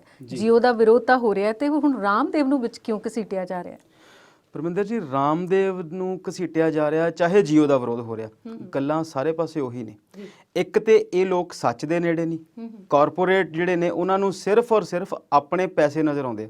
ਤਾਂ ਪਿਛਲੇ ਅੰਕ 'ਚ ਕੁਲਦੀਪ ਜੀ ਨੇ ਗੱਲ ਕੀਤੀ ਕਿ ਜਦੋਂ ਜੀਓ ਦੀ ਲਾਂਚਿੰਗ ਹੋਈ ਤੇ ਪ੍ਰਧਾਨ ਮੰਤਰੀ ਸਾਹਿਬ ਨੇ ਆਪ ਫੋਟੋਆਂ ਖਿਚਾਈਆਂ, ਤੇ ਇਹ ਗੱਲ ਅਸੀਂ ਬਹੁਤ ਚੰਗੀ ਤਰ੍ਹਾਂ ਜਾਣਦੇ ਹਾਂ ਕਿ ਭਾਰਤ ਦੀਆਂ ਜਿਹੜੀਆਂ ਇਲੈਕਸ਼ਨਸ ਨੇ ਉਹ ਕਿੰਨੀਆਂ ਮਹਿੰਗੀਆਂ ਨੇ, ਤੇ ਉਹ ਇਲੈਕਸ਼ਨਸ ਜਦੋਂ ਪਾਰਟੀਆਂ ਲੜਦੀਆਂ ਨੇ ਤੇ ਉਹਨਾਂ ਨੂੰ ਬਹੁਤ ਵੱਡੀ ਫੰਡਿੰਗ ਜਿਹੜੀ ਆ ਉਹ ਇਹਨਾਂ ਕਾਰਪੋਰੇਟਸ ਤੋਂ ਮਿਲਦੀ ਹੈ। ਇਹ ਇਕੱਲੇ ਸਾਡੇ ਮੁਲਕ ਦਾ ਨਹੀਂ, ਇਹ ਸਾਰੇ ਪਾਸੇ ਦਾ ਹੀ ਹਾਲ ਹੈ। ਇਸੇ ਕਰਕੇ ਹੁਣ ਅਸੀਂ ਜਿਹੜੇ ਲੋਕ ਇਸੇ ਕਰਕੇ ਇਸ ਚੀਜ਼ ਦੇ ਖਿਲਾਫ ਹੁੰਦੇ ਆ। ਅਸੀਂ ਪਿਛਲੇ ਦਿਨਾਂ 'ਚ ਵੀ ਬਹੁਤ ਵਾਰ ਇਹਦੇ ਲਈ ਗੱਲ ਕੀਤੀ, ਤੇ ਰਾਮਦੇਵ ਦੀ ਵੀ ਇਹੀ ਗੱਲ ਆ ਕਿ ਇਹ ਜਦੋਂ ਰਾਮਦੇਵ ਦੀ ਅਸੀਂ ਗੱਲ ਕਰਦੇ ਹਾਂ, ਸਵਾਮੀ ਰਾਮਦੇਵ, ਜਦੋਂ ਤੁਸੀਂ ਇੱਕ ਜਿਸ ਪਦਵੀ ਤੇ ਬੈਠੇ ਆ, ਜਿਸ ਅਹੁਦੇ ਤੇ ਬੈਠੇ ਆ, ਜਿੰਨੇ ਤੁਸੀਂ ਵੱਡੇ ਆ, ਤੁਹਾਡੀ ਜ਼ਿੰਮੇਵਾਰੀ ਵੀ ਉਨੀ ਵੱਡੀ ਹੈ। ਰਾਮਦੇਵ ਦਾ ਜਿਹੜਾ ਉਨਮੂਲਨ ਹੋਇਆ, ਜਿੱਥੋਂ ਉਹ ਨਿਕਲ ਕੇ ਸਾਹਮਣੇ ਆਏ ਨੇ, ਉਹ ਅੰਦੋਲਨ ਨੇ ਜਦੋਂ ਅਸੀਂ ਇਹ ਲੋਕ ਸਾਰੇ ਸਰਕਾਰ ਦਾ ਵਿਰੋਧ ਕਰਦੇ ਸੀ, ਮਨਮੋਹਨ ਸਿੰਘ ਸਰਕਾਰ ਦਾ, ਤੇ ਉਹ ਜਿਹੜੇ ਮੁੱਦਿਆਂ ਤੇ ਕਰਦੇ ਸੀ, ਅਸੀਂ ਉਹ ਜੇ ਗੱਲ ਕਰੀਏ ਤੇ ਬੜੀ ਲੰਬੀ ਆ। ਵੇਲੇ ਕਵੇਲੇ ਗਾਹੇ ਬਗਾਹੇ ਰਾਮਦੇਵ ਜੀ ਬਹੁਤ ਸਾਰੀਆਂ ਗੱਲਾਂ ਤੇ ਬੋਲਦੇ ਰਹੇ ਨੇ ਤੇ ਜਿਹੜਾ ਉਹ ਵਪਾਰ ਕਰਦੇ ਨੇ ਉਹ ਸਾਰਾ ਖੇਤੀ ਨਾਲ ਜੁੜਿਆ ਹੋਇਆ ਕਿਤੇ ਨਾ ਕਿਤੇ ਕੰਟਰੈਕਟ ਫਾਰਮਿੰਗ ਵੀ ਕਰਾਉਂਦੇ ਨੇ, ਡਾਇਰੈਕਟ ਪਰਚੇਜ਼ਿੰਗ ਵੀ ਕਰਦੇ ਨੇ ਤੇ ਸਮਾਨ ਬਣਾਉਂਦੇ ਵੀ ਨੇ ਤੇ ਵੇਚਦੇ ਵੀ ਨੇ ਤੇ ਉਹਨਾਂ ਦਾ ਜਿਹੜਾ ਰੈਵਨਿਊ ਆ ਉਹ ਕਿਸ ਸਪੀਡ ਨਾਲ ਵਾਧਾ ਪਿਆ ਸੀ ਉਸ ਗੱਲ ਬਾਰੇ ਵੀ ਸਾਰੇ ਜਾਣਦੇ ਤੇ ਉਹਨਾਂ ਦਾ ਇਸ ਮੁੱਦੇ ਤੇ ਨਾ ਬੋਲਣਾ ਹੀ ਉਹਨਾਂ ਦੇ ਵਿਰੋਧ ਦਾ ਇੱਕ ਕਾਰਨ ਬਣਿਆ ਮੇਲ ਵੱਡੇ ਰੂਪ ਦੇ ਵਿੱਚ। ਉਸ ਤੋਂ ਇਲਾਵਾ ਉਹਨਾਂ ਦਾ ਜਿਹੜਾ ਉਹਨਾਂ ਨੂੰ ਜਦੋਂ ਦੇਖਿਆ ਜਾਂਦਾ ਭਾਰਤ ਦੇ ਵਿੱਚ ਤੇ ਉਹ ਬੀਜੇਪੀ ਦੇ ਨੇੜੇ ਨੇ। ਇਹਨਾਂ ਦੋ ਕਾਰਨਾਂ ਕਰਕੇ ਮੈਨੂੰ ਲੱਗਦਾ ਕਿ ਉਹਨਾਂ ਦਾ ਜਿਹੜਾ ਵਿਰੋਧ ਆ ਉਹ ਹੋ ਰਿਹਾ ਤੇ ਉਹ ਠੀਕ ਵੀ ਆ। ਤੇ ਕੁਲਦੀਪ ਜੀ, ਜੋ ਅੰਮ੍ਰਿਤ ਜੀ ਨੇ ਕਿਹਾ ਤੁਹਾਨੂੰ ਵੀ ਇੰਝ ਹੀ ਲੱਗਦਾ ਹੈ ਕਿ ਕੁਝ ਵੱਖਰਾ ਤੁਸੀਂ ਸੋਚਦੇ ਇਸ ਬਾਰੇ? ਬਿਲਕੁਲ ਇਸੇ ਤਰ੍ਹਾਂ ਹੀ ਹੈ ਜੀ। ਰਾਮਦੇਵ ਜਿੱਥੋਂ ਉਭਰੇ ਨੇ ਜਿਹੜੀਆਂ ਗੱਲਾਂ ਤੋਂ, ਜੋ ਮੁਜ਼ਾਹਰੇ ਹੋ ਰਹੇ ਸੀ ਮਨਮੋਹਨ ਸਿੰਘ ਸਰਕਾਰ ਦੇ ਖਿਲਾਫ, ਉਸ ਅੰਦੋਲਨ ਦੇ ਵਿੱਚ ਬਾਬਾ ਰਾਮਦੇਵ ਜ਼ਿਆਦਾ ਚਮਕੇ ਨੇ। ਹਾਲਾਂਕਿ ਸੁਰਖੀਆਂ ਦੇ ਵਿੱਚ ਤੇ ਪਹਿਲਾਂ ਹੀ ਸਨ ਯੋਗ ਗੁਰੂ ਦੇ ਤੌਰ ਤੇ। ਜੀ, ਯੋਗ ਗੁਰੂ ਦੇ ਤੌਰ ਤੇ ਉਹਨਾਂ ਨੇ ਨਾਮਣਾ ਖੱਟਿਆ, ਜਾਂ ਇਹ ਕਹਿ ਲਓ ਕਿ ਇੱਕ ਫਾਇਦਾ ਉਠਾਇਆ ਜੋ ਇੱਕ ਮੀਡੀਆ ਦਾ ਇੱਕ ਛੜਾਅ ਹੋ ਰਿਹਾ ਸੀ, ਦੁਨੀਆ ਵਿੱਚ ਵੱਧ ਰਿਹਾ ਸੀ ਕੰਮ, ਸੋਸ਼ਲ ਮੀਡੀਆ ਸਾਹਮਣੇ ਆ ਰਿਹਾ ਸੀ, ਇੱਕ ਇਲੈਕਟ੍ਰੋਨਿਕ ਮੀਡੀਆ ਦਾ ਯੁੱਗ ਆ ਰਿਹਾ ਸੀ। ਉਸ ਚੀਜ਼ ਦਾ ਭਰਪੂਰ ਫਾਇਦਾ ਇੱਕ ਯੋਗ ਗੁਰੂ ਦੇ ਤੌਰ ਤੇ ਉਹ ਬਾਬਾ ਰਾਮਦੇਵ ਨੇ ਉਠਾਇਆ। ਕੁਝ ਧਾਰਮਿਕ ਚੈਨਲ ਸੀ ਜਿਨ੍ਹਾਂ ਤੇ ਅਕਸਰ ਹੀ ਉਹ ਨਜ਼ਰ ਆਉਂਦੇ ਸੀ, ਉਹ ਆਪਣਾ ਯੋਗ ਦਾ ਪ੍ਰਸਾਰ ਵੀ ਕੀਤਾ। ਬਿਲਕੁਲ, ਉਹ ਠੀਕ ਵੀ ਸੀ। ਕੁਝ ਮਹਿੰਗੇ ਸ਼ਿਵਰ ਲਾ ਕੇ ਉਹਨਾਂ ਨੇ ਖੂਬ ਜਿਹੜਾ ਸੀ ਉਹ ਰਕਮ ਵੀ ਇਕੱਠੀ ਕੀਤੀ। ਇਸ ਵਿੱਚ ਕੋਈ ਸ਼ੱਕ ਨਹੀਂ, ਕੋਈ ਚੰਗੇ ਯੋਗ ਗੁਰੂ ਨੇ। ਪਰ ਯੋਗ ਗੁਰੂ ਭਾਰਤ ਵਿੱਚ ਹੋਰ ਵੀ ਬਹੁਤ ਚੰਗੇ ਹੋਏ ਨੇ ਜਿਹੜੇ ਬਹੁਤ ਗੁੰਮਨਾਮੀ ਵਿੱਚ ਨੇ ਔਰ ਸਿੰਪਲ ਸਧਾਰਨ ਆਸ਼ਰਮਾਂ ਦੇ ਵਿੱਚ ਰਹਿੰਦੇ ਨੇ ਤੇ ਲੋਕਾਂ ਨੂੰ ਯੋਗਾ ਕਰਦੇ ਨੇ, ਕਰਵਾਉਂਦੇ ਨੇ। ਇਹਨਾਂ ਨੇ ਯੋਗਾ ਨੂੰ ਇੱਕ ਕਮਰਸ਼ੀਅਲ ਲੈਵਲ ਤੇ ਲੈ ਗਏ, ਉਹਨੂੰ ਆਪਣੇ ਤੌਰ ਤਰੀਕਿਆਂ ਵਾਸਤੇ ਖੂਬ ਵਰਤਿਆ। ਇਹਨਾਂ ਨੇ ਬਾਬਾ ਰਾਮਦੇਵ ਨੇ ਸਰਕਾਰ ਦੇ ਖਿਲਾਫ ਜਿਹੜੀਆਂ ਗੱਲਾਂ ਉਦੋਂ ਕੀਤੀਆਂ, ਉਹਨਾਂ ਦੇ ਵਿੱਚ ਵਾਅਦਾ ਇਹਨਾਂ ਨੇ ਵੀ ਕੀਤਾ ਸੀ ਕਿ 15-15 ਲੱਖ ਜਿਹੜਾ ਉਹ ਖਾਤਿਆਂ ਵਿੱਚ ਆਵੇਗਾ। ਉਹ ਜੁਮਲੇ ਪਤਾ ਨਹੀਂ ਕਿੰਨੇ ਜੁਮਲਾ ਛੱਡਿਆ ਸੀ, ਪਰ ਬਾਬਾ ਜੀ ਨੇ ਬਹੁਤ ਸੀਰੀਅਸਲੀ ਉਸ ਨੂੰ ਪੇਸ਼ ਕੀਤਾ ਸੀ। ਤੇ ਜਦੋਂ ਇਹ ਹੁਣ ਪਿਛਲੀ ਵਾਰੀ ਦੀ ਗੱਲ ਹੈ ਜਿਹੜੀ 2019 ਦੀਆਂ ਚੋਣਾਂ ਤੋਂ ਪਹਿਲਾਂ ਬਾਬਾ ਰਾਮਦੇਵ ਨੂੰ ਕਿਸੇ ਨੇ ਸਵਾਲ ਪੁੱਛਿਆ ਤਾਂ ਅੱਗੋਂ ਖਿੱਚ ਗਏ, ਕਹਿੰਦੇ ਯਾਰ ਨਹੀਂ ਆਇਆ 15 ਲੱਖ ਤੇ ਮੈਂ ਹੁਣ ਕਿੱਥੋਂ ਦੇਵਾਂ, ਨਹੀਂ ਆਇਆ ਤਾਂ ਫਿਰ ਨਹੀਂ ਆਇਆ ਯਾਰ, ਮੈਂ ਹੁਣ ਕੀ ਕਰਾਂ, ਫਿਰ ਮੈਂ ਕੀ ਕਰੂੰ। ਪਰ ਉਸ ਤੋਂ ਬਾਅਦ ਵੀ ਇਹਨਾਂ ਨੇ ਕੁਝ ਇਹੋ ਜਿਹੀਆਂ ਗੱਲਾਂ ਕੀਤੀਆਂ ਜਿਹਦੇ ਵਿੱਚ ਉਹ ਹਾਸੋਹੀਣੀ ਜਿਹੜੀ ਗੱਲ ਹੈ, ਹਾਸ ਦਾ ਪਾਤਰ ਜਿਹੜਾ ਸੀ ਉਹ ਬਣ ਕੇ ਸਾਹਮਣੇ ਆਏ। ਉਹ ਚਾਹੇ ਹਾਥੀ ਤੋਂ ਡਿੱਗੇ ਹੋਣ ਜਾਂ ਸਾਈਕਲ ਤੋਂ ਡਿੱਗੇ ਹੋਣ, ਬਹੁਤ ਇਹੋ ਜਿਹੀਆਂ ਗੱਲਾਂ ਹੋਈਆਂ। ਪਰ ਨਜ਼ਰਾਂ ਤੋਂ ਉਦੋਂ ਡਿੱਗੇ ਜਦੋਂ ਉਹਨਾਂ ਨੇ ਆਪਣੇ ਇੱਕ ਸਾਥੀ ਨੂੰ, ਜੋ ਉਹਨਾਂ ਦਾ ਪਤੰਜਲੀ ਯੋਗ ਪੀਠ ਹੈ ਜਿਹੜੀ ਉਹ ਸਾਰਾ ਕੰਮਕਾਜ ਦੇਖਦੇ ਨੇ, ਬਿਜ਼ਨਸ ਅੰਪਾਇਰ ਨੂੰ, ਉਹਨਾਂ ਨੂੰ ਲੈ ਕੇ ਬਹਿ ਗਏ ਪ੍ਰੈਸ ਕਾਨਫਰੰਸ ਦੇ ਵਿੱਚ ਕਿ ਅਸੀਂ ਕਰੋਨਾ ਦਾ ਇਲਾਜ ਲੱਭ ਲਿਆ, ਟੀਕਾ ਲੱਭ ਲਿਆ, ਜਾਂ ਟੀਕਾ ਜਾਂ ਦਵਾਈ ਜਿਹੜੀ ਸੀ ਉਹ। ਦੇਖੋ ਹੈਰਾਨੀ ਦੀ ਗੱਲ ਇਹ ਹੈ, ਟੀਕੇ ਆ ਗਏ ਨੇ ਦੁਨੀਆ ਦੇ ਵਿੱਚੋਂ, ਆਕਸਫੋਰਡ ਦਾ ਆ ਗਿਆ, ਐਸਟਰਾਜ਼ੈਨੇਕਾ ਦਾ ਆ ਗਿਆ, ਫਾਈਜ਼ਰ ਦਾ ਆ ਗਿਆ, ਭਾਰਤ ਵਾਲਾ ਵੀ ਆ ਗਿਆ, ਕੋਵੀਸ਼ੀਲਡ ਵੀ ਆ ਗਿਆ, ਸਪੁਟਨਿਕ ਵੀ ਆ ਗਿਆ, ਇਹਨੇ ਆ ਗਏ ਨੇ। ਤੇ ਦਵਾਈ ਤੇ ਨਹੀਂ ਬਣੀ ਇਸ ਦੀ ਹਜੇ ਤੱਕ, ਇਹ ਟੀਕੇ ਨੇ ਰੋਕਥਾਮ ਵਾਸਤੇ। ਤੇ ਬਾਬਾ ਜੀ ਕਹਿੰਦੇ ਅਸੀਂ ਦਵਾਈ ਬਣਾ ਲਈ ਹੈ। ਉਹ ਬਾਬਾ ਜੀ ਨੇ ਦਵਾਈ ਬਣਾ ਕੇ ਫਿਰ ਜਦੋਂ ਭਾਰਤ ਦੇ ਸਾਇੰਸਦਾਨਾਂ ਨੇ ਉਹਨਾਂ ਤੇ ਦਬਾਅ ਪਾਇਆ ਕਿ ਬਾਬਾ ਜੀ ਕਿਹੜੀ ਦਵਾਈ ਤੁਸੀਂ ਬਣਾਈ ਹੈ, ਸਾਇੰਸਦਾਨ ਤੇ ਸਾਇੰਸਦਾਨ ਹੈ, ਉਹ ਕੋਈ ਭਾਜਪਾ ਜਾਂ ਅਕਾਲੀ ਜਾਂ ਕੋਈ ਕਾਂਗਰਸੀ ਨਹੀਂ। ਉਹ ਉਹਨਾਂ ਨੇ ਪੁੱਛਿਆ ਤੇ ਬਾਬਾ ਜੀ ਕਹਿੰਦੇ ਵੀ ਨਹੀਂ, ਮੈਂ ਇਦਾਂ ਤਾਂ ਨਹੀਂ ਮੈਂ ਕਦੇ ਕਿਹਾ। ਉਹ ਪਿੱਛੇ ਹਟ ਗਏ। ਸੋ ਪਿੱਛੇ ਹਟਣਾ ਪਿਆ, ਇਹ ਹਾਸੋਹੀਣੀ ਕਰਵਾਈ। ਇਹਨਾਂ ਦੀਆਂ ਹੋਰ ਪ੍ਰੋਡਕਟਸ ਜਿਹੜੀਆਂ ਨੇ ਉਹਦੇ ਵਿੱਚ ਵੀ ਲੋਕਾਂ ਨੇ ਇਹਨਾਂ ਤੇ ਮਜ਼ਾਕ ਉਡਾਉਣੇ ਸ਼ੁਰੂ ਕੀਤੇ। ਹੁਣ ਪੰਜਾਬ ਦੇ ਵਿੱਚ ਕਈ ਜਗ੍ਹਾ ਤੇ ਜਿਹੜੇ ਪਤੰਜਲੀ ਦੇ ਸਟੋਰ ਨੇ ਉਹਨਾਂ ਦੇ ਖਿਲਾਫ ਬਾਹਰ ਮੁਜ਼ਾਹਰੇ ਹੋ ਰਹੇ ਨੇ। ਕਈ ਜਗ੍ਹਾ ਤੋਂ ਖਬਰਾਂ ਆਈਆਂ ਨੇ ਪੰਜਾਬ ਦੇ ਵਿੱਚ। ਹਾਲਾਂਕਿ ਇਸ ਚੀਜ਼ ਨੂੰ ਪ੍ਰਮੋਟ ਅਸੀਂ ਨਹੀਂ ਕਰ ਸਕਦੇ ਇੱਥੇ ਬੈਠ ਕੇ, ਪਰ ਅਜਿਹੀਆਂ ਖਬਰਾਂ ਆਈਆਂ ਕਿ ਪਤੰਜਲੀ ਦੇ ਪ੍ਰੋਡਕਟਸ ਜਿਹੜੇ ਨੇ ਉਹਨਾਂ ਨੂੰ ਰੋਕਿਆ ਜਾਵੇ। ਬਾਹਰਲੇ ਦੇਸ਼ ਦੇ ਵਿੱਚ ਬਹੁਤ ਸਾਰੇ ਕੰਪਨੀਆਂ ਜਿਹੜੀਆਂ ਅਡਾਨੀ ਨਾਲ, ਪਤੰਜਲੀ ਨਾਲ ਸੰਬੰਧਿਤ ਬਾਹਰਲੇ ਦੇਸ਼ਾਂ 'ਚ ਜਿਹੜੇ ਗਰੋਸਰੀ ਸਟੋਰਸ ਨੇ, ਜਿੱਥੇ ਪੰਜਾਬੀ ਜਾਂ ਇੰਡੀਅਨ ਭਾਈਚਾਰਾ ਵਸਦਾ ਹੈ, ਉਹਨਾਂ ਨੇ ਇਹਨਾਂ ਸਮਾਨਾਂ ਦਾ ਬਾਈਕਾਟ ਕਰਨਾ ਸ਼ੁਰੂ ਕੀਤਾ। ਔਰ ਇੱਕ ਹੈਰਾਨੀ ਦੀ ਗੱਲ ਇਹ ਵੀ ਹੋਈ, ਬਾਬਾ ਰਾਮਦੇਵ ਇਕੱਲੇ ਨਹੀਂ ਇਸ ਦੇ ਨਾਲ, ਅਡਾਨੀ ਨੂੰ ਜਿਹੜਾ ਸੇਕ ਲੱਗਾ, ਉਹ ਇੱਕ ਹੋਰ ਬੜੀ ਅਜੀਬੋ-ਗਰੀਬ ਗੱਲ ਹੋਈ ਕਿ ਸੌਰਵ ਗਾਂਗੁਲੀ ਨੂੰ ਜਦੋਂ ਦਿਲ ਦਾ ਦੌਰਾ ਪਿਆ ਤੇ ਸੌਰਵ ਗਾਂਗੁਲੀ ਜਿਹੜਾ ਵਿਲਮਾਰ ਜਿਹੜੀ ਹੈ ਆਪਣੇ ਅਡਾਨੀ ਵਿਲਮਾਰ ਜਿਹੜੀ ਕੰਪਨੀ ਹੈ, ਉਸ ਦੇ ਬ੍ਰਾਂਡ ਐਂਬੈਸਡਰ ਸਨ ਜਿਹੜਾ ਫਾਰਚੂਨ ਤੇਲ ਹੈ, ਕੁਕਿੰਗ ਆਇਲ ਹੈ। ਔਰ ਫਾਰਚੂਨ ਦੀ ਉਹ ਐਡਵਰਟਾਈਜ਼ਮੈਂਟ ਕਰਦੇ ਸਨ ਸੌਰਵ ਗਾਂਗੁਲੀ, ਨੋਨ ਸ਼ਖਸੀਅਤ ਨੇ। ਸੌਰਵ ਗਾਂਗੁਲੀ ਨੂੰ ਹਲਕਾ ਜਿਹਾ ਦਿਲ ਦਾ ਦੌਰਾ ਪਿਆ, ਹਾਲਾਂਕਿ ਸਿਹਤਯਾਬ ਨੇ, ਅਸੀਂ ਦੁਆ ਕਰਦੇ ਹਾਂ ਕਿ ਉਹ ਜਲਦੀ ਠੀਕ ਹੋਣ। ਬਹੁਤ ਅੱਛੇ ਇਨਸਾਨ ਨੇ, ਬਹੁਤ ਵਧੀਆ ਖਿਡਾਰੀ ਰਹੇ ਨੇ, ਬਹੁਤ ਅੱਛੇ ਕਪਤਾਨ ਨੇ। ਉਹਨਾਂ ਨੂੰ ਦਿਲ ਦਾ ਦੌਰਾ ਪਿਆ ਤੇ ਅਡਾਨੀ ਸਾਹਿਬ ਨੇ ਸਾਰੀ ਐਡਵਰਟਾਈਜ਼ਮੈਂਟ ਜਿਹੜੀ ਸੀ ਜਿਹਨਾਂ ਵਿੱਚ ਸੌਰਵ ਗਾਂਗੁਲੀ ਆਉਂਦੇ ਸਨ ਉਹ ਵਾਪਸ ਖਿੱਚ ਲਈ ਹੈ। ਇਹ ਬਿਜ਼ਨਸ ਇਸ ਤਰ੍ਹਾਂ ਚੱਲਦੇ ਨੇ, ਲੋਕਾਂ ਨੂੰ ਜਵਾਬ ਵੀ ਦੇਣੇ ਪੈਂਦੇ ਨੇ। ਸੋ ਸਮਾਂ ਆ ਗਿਆ ਕਿ ਬਾਬਾ ਰਾਮਦੇਵ ਜਵਾਬ ਦੇਣ ਲੋਕਾਂ ਨੂੰ। ਜਿਵੇਂ ਪਹੁੰਚਦੇ ਨੇ ਕਪਿਲ ਸ਼ਰਮੇ ਦੇ ਸ਼ੋਅ ਵਿੱਚ ਨਹੀਂ ਜਾਣ ਦੀ ਲੋੜ, ਉਹ ਦੇਖਣ ਵਾਲੇ ਹੋਰ ਹੋਣਗੇ ਲੋਕ, ਉਹਨਾਂ ਨੂੰ ਕਿਸੇ ਚੰਗੇ ਸਿੰਸੀਅਰ ਮੰਚ ਤੇ ਬੈਠ ਕੇ ਲੋਕਾਂ ਨੂੰ ਦੱਸਣ ਕਿ ਜਿਹੜੇ ਮੇਰੇ ਪ੍ਰੋਡਕਟ ਨੇ ਇਹਨਾਂ ਦਾ ਸੋਰਸ ਕੀ ਹੈ। ਜਦੋਂ ਮੈਂ ਕਹਿੰਦਾ ਇਸ ਪ੍ਰੋਡਕਟ ਨਾਲ ਆਹ ਹੋਵੇਗਾ ਤੇ ਮੈਂ ਕਿਉਂ ਕਹਿੰਦਾ, ਇਸ ਗੱਲ ਦਾ ਜਵਾਬ ਤਾਂ ਦੇਣਾ ਬਣਦਾ ਨਾ। ਆਯੁਰਵੇਦ ਵੀ ਅਸੀਂ ਮੰਨ ਲਈ ਐਲੋਪੈਥੀ ਨੂੰ ਛੱਡ ਵੀ ਦਈਏ, ਆਯੁਰਵੇਦ ਵੀ ਇੱਕ ਪੁਰਾਣਾ ਭਾਰਤ ਦਾ ਇੱਕ ਸਿਸਟਮ ਹੈ। ਇਹ ਬਾਬਾ ਜੀ ਤੇ ਉਹਨੂੰ ਵੀ ਬਾਈਪਾਸ ਕਰਨ ਨੂੰ ਫਿਰਦੇ ਨੇ। ਇਹਨਾਂ ਨੇ ਸਾਰੀਆਂ ਬਿਮਾਰੀਆਂ ਦਾ ਇਲਾਜ ਕੱਢ ਕੇ ਲੋਕਾਂ ਦੇ ਸਾਹਮਣੇ ਰੱਖ ਦਿੱਤਾ। ਇੰਨੀਆਂ ਆਰਗੈਨਿਕ ਚੀਜ਼ਾਂ ਤੇ ਭਾਰਤ ਵਿੱਚ ਪੈਦਾ ਹੀ ਨਹੀਂ ਹੁੰਦੀਆਂ ਜਿੰਨੀਆਂ ਇਹ ਪੈਦਾ ਕਰੀ ਫਿਰਦੇ ਨੇ, ਹੋ ਹੀ ਨਹੀਂ ਸਕਦੀਆਂ। ਕਿੱਥੋਂ ਲੈਂਦੇ ਨੇ, ਖੇਤੀ ਕਿਵੇਂ ਕਰਵਾਉਂਦੇ ਨੇ?